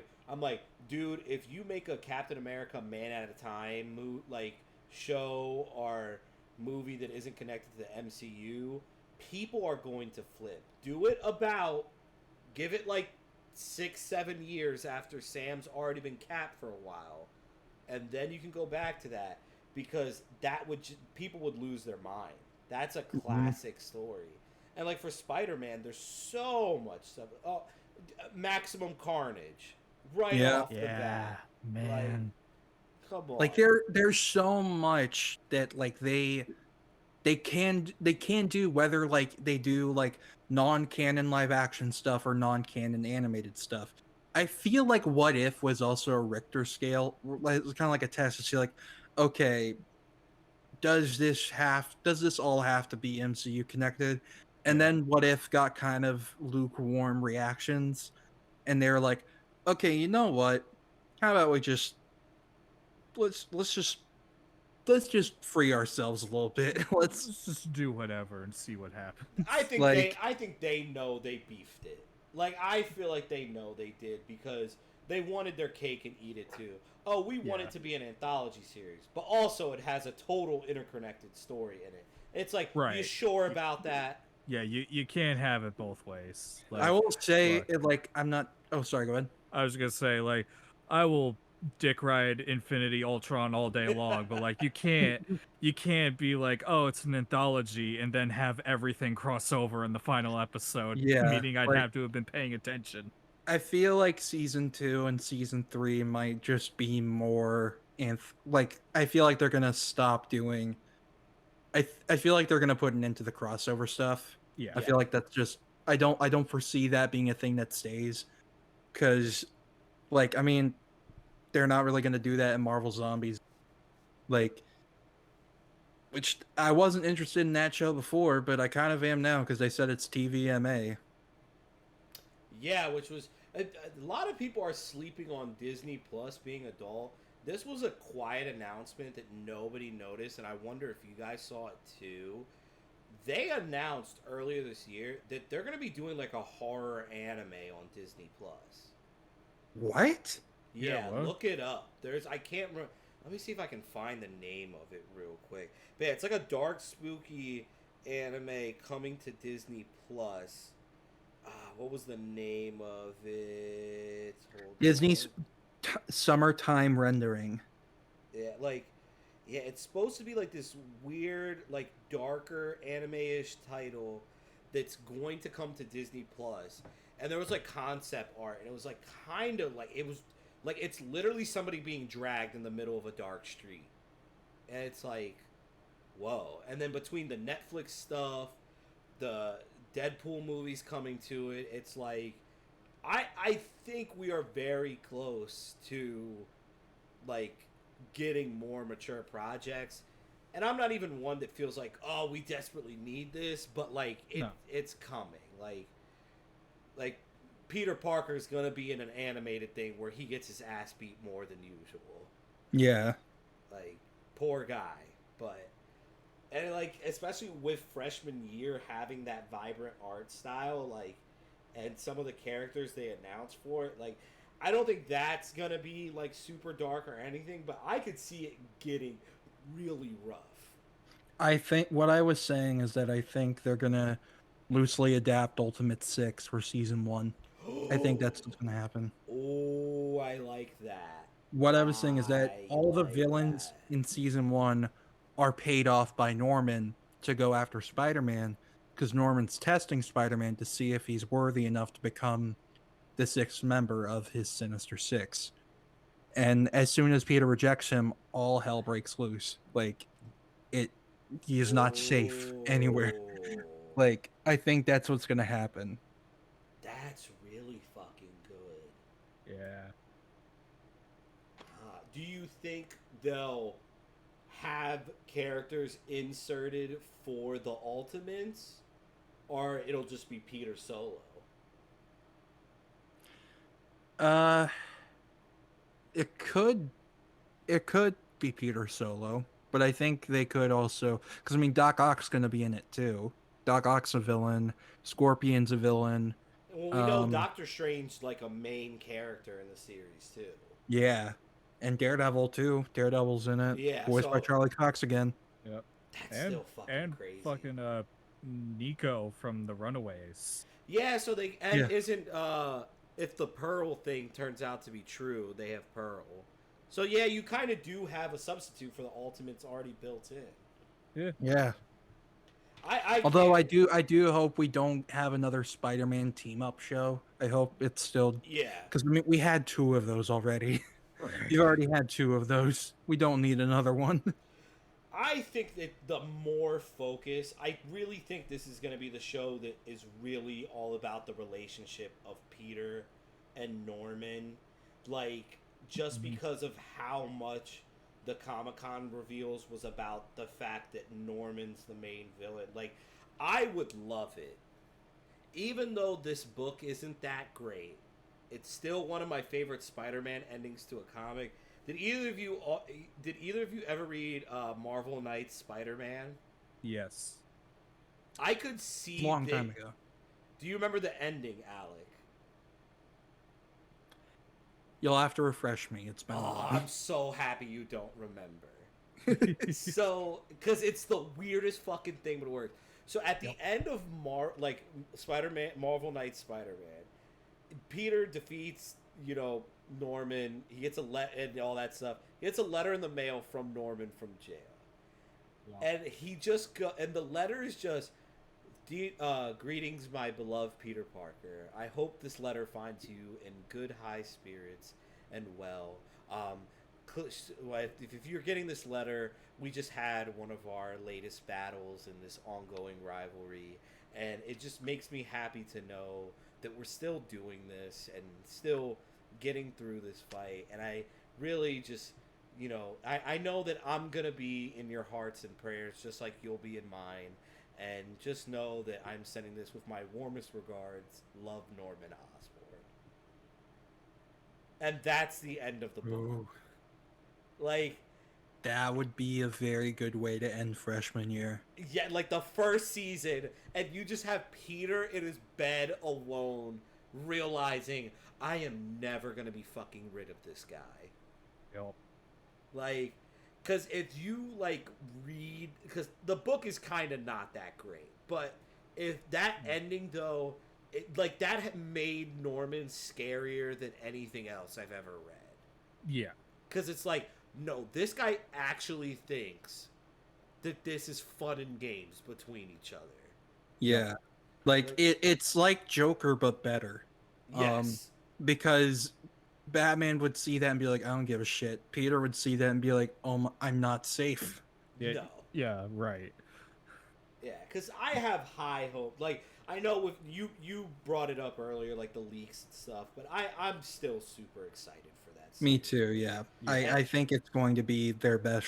I think it's going to be top to bottom their best show. Well, we also need it to succeed, not just for Spider-Man as a brand, but for other animated stuff. I mean, not to pump up my boy, but even non-Iron Man fans get mad at the lack of like Iron Man animated series and stuff like that.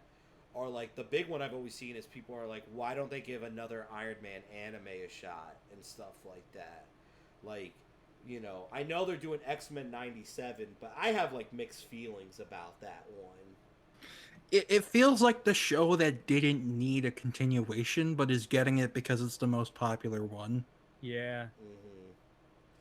Well, also, Not that it isn't interesting. Like I'm interested to see what they're doing with Magneto being the leader of the X-Men. I think that'll be interesting, but yeah, it's. I think for me the issue more comes of one, are you gonna use newer X characters, and two, I just kind of would have preferred an original thing. yeah. Yeah. Like 'Cause it's Krakoa been- is right there. Right. It's been what, almost probably over a decade since the last X-Men cartoon. Yeah. Like, Yeah. when did Wolverine and the X-Men come out? 2009. Yeah. It's time for a new one. Like, And there's success of that. There's people like, honestly, me. I would have to admit, I'm one of those people that prefer X-Men Evolution. same. Yeah, take it all. X-Men Evolution was the first series to make me like the brown Wolverine costume. Yeah. Same. That's my favorite Wolverine design. Yes. Like I'm very I don't know what Feige is cooking when it comes to the X-Men. I don't Cuz think he does either. yeah, he's I like think he's trying to push it off, and I don't blame him. yeah. Yeah, I- he's I like, do think- I gotta do this, but I don't know how or when. He's gonna push it off until they reboot the universe with Secret Wars. I feel like that's what's gonna happen. I do like that he's like the X-Men 97 theme is really great. Can we just have that be the MCU theme for the X-Men? Yeah. If Can we it's do not that? If it's not broke, don't fix it. Yeah, like I'm very I do not happy blame. about that. Yeah, I do not blame him for that at all. That's Because honestly, I really wanted the Spider-Man 90s theme to be the MCU theme when they first announced that Spider-Man was coming to the MCU.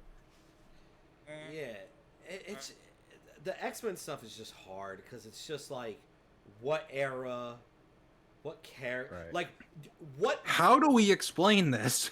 like even just simple stuff like how do you do the portrayal of Professor X, because us comic book fans are like, Professor X, piece of shit, Right. but a lot of comic book fans have to accept the general audience no clue. Yeah, no. Every movie and cartoon ever has portrayed Xavier as like the chillest dude. The only time he's been portrayed as like a bad guy is like Last Stand and Dark Phoenix, which Both movies everyone both- hated. both. Not No, what are only- you talking about? They love them. Not only did everyone hate him, Dark Phoenix actually did a bad job of making him look bad, arguably. Yeah. Because Yeah. you have that part where Mystique tries to say, look, I am all for scenes to try to empower women and get back at like typical patriarchal stuff, but that scene where she's like, only the women do everything here, and then the first 30 minutes of a space mission that is crucial that Nightcrawler's there, it's like, Literally. it's like, Raven, I don't think your argument works here. Like, Also, it's like, what do you do outside of changing and fighting? say, Mystique, what the fuck did you bring to the table on that mission? I don't want to be lumped in with those people, but it's like, Mystique, your power is like is chameleon, and you can also punch good, Yes. It's like, what are you doing for me in space? and you That's can so- fight people by using your legs in a suggestive pose because of Rebecca Romaine in the first movie. Like, Yeah. Right, like, Like, what do you, how are you gonna bring this space shuttle back to Earth? yes. It's just. Oh, and before we go, because this is a good, since we're on the topic of like movies and stuff, because we're getting that influx of street level characters back, and this wraps back to Spidey, there's no, like, I agree with you, Alex. There's no way we're not going to get Charlie Cox, Tom Holland, Spider-Man together again. Right. Yeah. But I'm a big believer that we are going to get another round of Defenders on Disney Plus. Not called Defenders, but the street level heroes back. Marvel Knights. Yeah, yes. I was gonna say. But do you guys think they're gonna include Spider-Man in it, or do you think Sony will try to block it? Well, they just said the She-Hulk writers wanted to use Spider-Man characters, but they weren't allowed. So I think it's really difficult because they have to. First of all, they have to figure out what the fuck they're doing next. Because I'm sure they do have a plan, but nothing has been set in stone yet. So they have to figure out where's Peter even gonna be in the next few years. Right. Yeah. I think I think if they make like a Marvel Knights project, they could bring Spider-Man in, but they'd probably have to call it Spider-Man Marvel Knights or something like that, and have him be like the focus. Yeah. And everyone else is like not background or side characters, but they're secondary to Peter. Yeah. I would say maybe Sony could be a bit more lenient, because I mean, Peter wasn't a main character in Civil War or Avengers Infinity War or Endgame. But also, they probably see those as more profitable because those are big Avengers team-up movies. That's the only reason why I asked, because, there's two sides that make me think... I think it could happen, but I also could see it not happen for two reasons. Is one, I could see Sony being like, a movie is fine, but a streaming service, no. For some reason, I could see them find that a difference. Especially now we're seeing with the HBO situation. Clearly, Hollywood has complicated feelings on streaming services. Yeah. Oh yeah, no, they hate them. Yeah, there's weird feelings around them. And then Christopher Nolan would shoot you if he found out you saw Tenet on HBO Max. Well, I saw it on my fridge, so he's gonna be even more mad. I watched it on my PSP as Martin Scorsese intended. I actually watched it on my Zoom, so he can kiss my ass. So. But the big thing too is the Disney Plus Marvel shows. It's like they're bordering on the level of star power they include on those series. Now, when I say this, I'm not saying Oscar Isaac and the lady playing She-Hulk aren't huge celebrities, because they are, but it's more of that's where they're starting out from, so that's one thing. But they definitely treat the movie characters differently. So I'm wondering, would Spider-Man kind of be that notch they don't go to? You know what I mean? I don't know if they're... Because, Tom Holland's got to cost a pretty penny now to get. Yeah. I mean, he's negotiating his new contract to be even more than Robert Downey Jr. probably. Yeah. And he's going to get it, because I guarantee you that one of the reasons why Kevin Feige kept hammering, we have 8 more projects to announce at D23, is because he was probably like, we need to lock in the Tom Holland deal by the end of the year. Yeah. Because the brand has never been stronger than that ending from No Way Home. Yeah, people on... You cut out, buddy. Is he good? Oh, can y'all hear me? Yeah. We can now. Okay, sorry. I was saying, people on Twitter can try to, scapegoat the movie as being, just fan service, but it's no, that was the best portrayal of Peter in, arguably anything in a long time. Yeah. I mean, there's Spider-Man PS4 also, but now Twitter is getting they're riffling their jimmies because of that. But honestly, like, and I'm a fan of MCU Spider-Man. I have been since day one.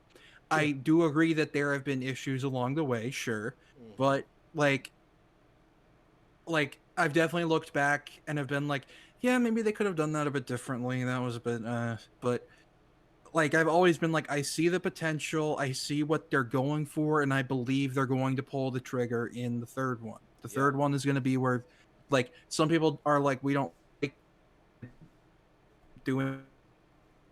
Oh, you're cutting out a lot, buddy. Yeah. Can It sounds like it's getting a little better. Yeah. Yeah, you're getting kind of robot-y where like you get like a syllable and then it sounded like you the just disappear. T100. Yeah. Hi, can y'all hear me now? Yeah. Yes. Okay, I was saying like they're like, even in the movie itself, Peter has been very accurate. Like it just like before the ending was a very good representation of Peter. Like because the whole thing of him not wanting to just send the villains to their deaths and whatnot. Perfect. But like, and like No Way Home is just a really fucking good. It's the best Peter Parker movie. I agree. No, I think I agree with you because also to your point, I'm not a fan of two-way criticism where you give something a criticism that can be easily reversed. And my example of that with No Way Home is everybody's like, "Oh, John Watts only did a good one with, No Way Home because no one could fuck up having all three of them there."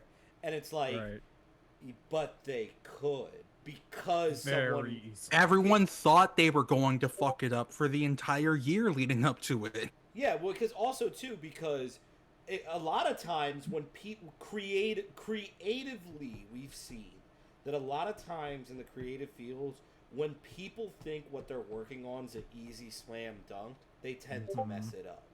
Yeah. Because you don't feel the pressure. I'm not saying that people in creative fields should feel anxiety, not at all. But you need that bit of tension and challenge to get the good ideas there. He rose to the occasion. Spider-Man No Way Home did that, like you said.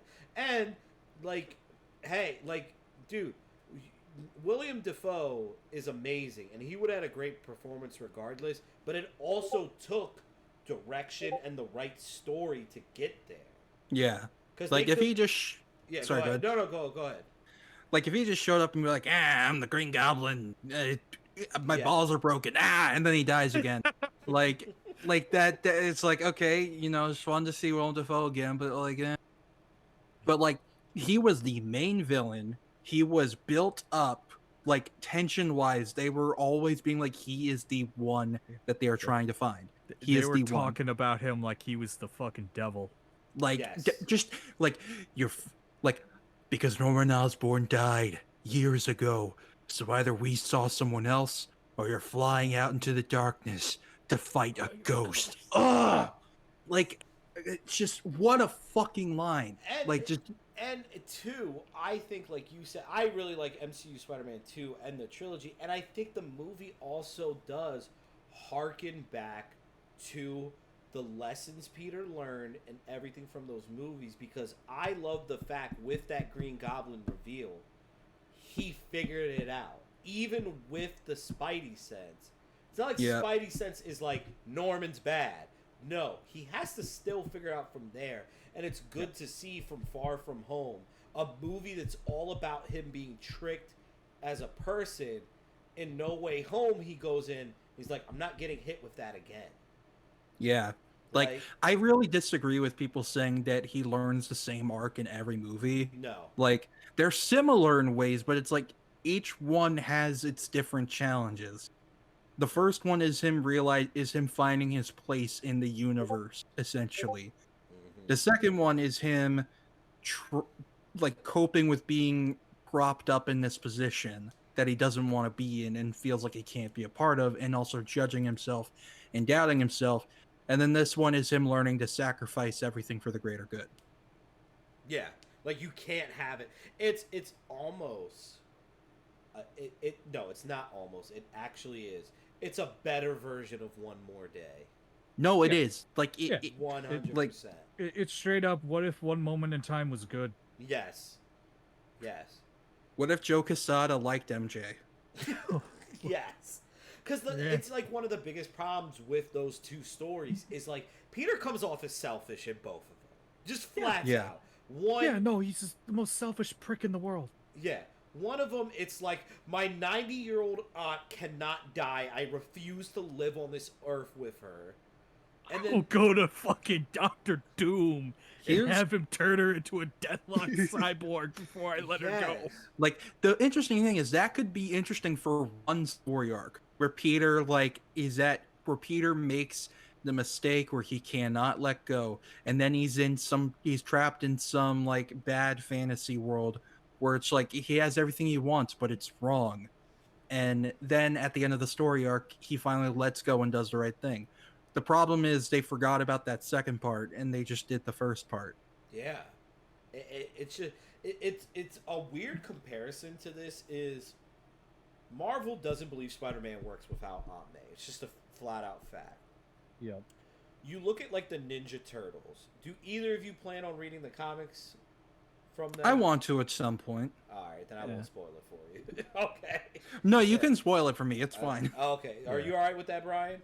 Oh yeah, go for it. I'm sure I probably have been spoiled on stuff from the IDWs. Well, in the lately. IDW comics, they kill Splinter. Yeah. And he, like, stays dead. And I would I would argue that killing off Splinter is harder to justify than killing off Aunt May. Oh yeah, no, Splinter Yeah. like does shit. Yes. Like And Like, they What does have- Aunt May do except make wheat cakes and run a Yes. homeless shelter sometimes? And they made it work, though. And no one has been like, bring back Splinter.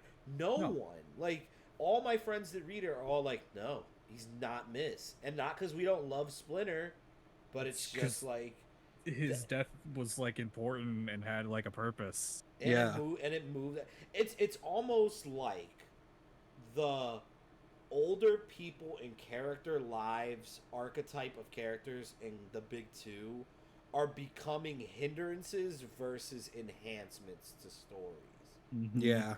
Because it's like they're not willing to let these characters go of like, let's just look at the confusion with Superman with Ma and Pa Kent. You Yeah. never fucking know whether they're alive or dead half the time. Yeah. Yup. Like in New 52, didn't they both die before he became Superman? Yeah. Yeah, they both died in like a car crash when he was in high school, and then Doomsday Clock went, never mind, and then Bendis brought them back anyway before that issue even came out, and Yeah. everyone was like, hey, how are you back? And everyone just kind of went, oh, fucking no. Bendis was like, I don't like Superman having a dark childhood ending. That's lame. Yeah, no, Bendis is like, yeah, I'm gonna write Superman, but I'm gonna write him the way I know him, and not whatever this New 52 thing is that you guys were pushing for a while, and they were That's like, real of him. yeah, and they Yeah. were like, okay, sure, whatever. We got Bendis- Bendis. He's like Ben- the big Marvel guy, right? He's gonna do great. Hey, what do you do with John Kent? It's like, don't worry about that. Okay, we trust you, we trust you, Bendis. Oh, I have No. now to we know why Marvel got rid of you. I have to skip over John Kent because I have been roasted at the stake for my John Kent takes for years. So We'll spare you. We'll spare you today. to be fair, it started even before Bendis, so I felt this way for a while. Yeah. But yeah. So with that, we've gone for a hellacious long amount of time. That I feel like 2 minutes have gone by. I don't know how this happened. And what better way to end a Spider-Man podcast on Superman? But thank you both so much for doing this. This is like one of the most fun episodes I've ever recorded and done. This was like awesome. We were able to talk about Spider-Man for minimum at least 2 hours of this, and somehow went through 50 other topics, but in the best way possible. Yeah. You two are absolute fucking kings. Thank you so much, Aw. both, for coming on the show today. Thank you for having us. yeah, of Thank course. you. No Anytime. problem. If y'all in the chat, if you want to follow Alec and Brian, I'm gonna make sure when I upload the video to have their Twitters attached in the description below. Thank you all for tuning in. It's been great. I'm gonna put up the stream schedule later this week, and hope to God I can actually abide by it. With that, y'all have a good night. Stay safe. Bang. Bye-bye. Bye. Bye.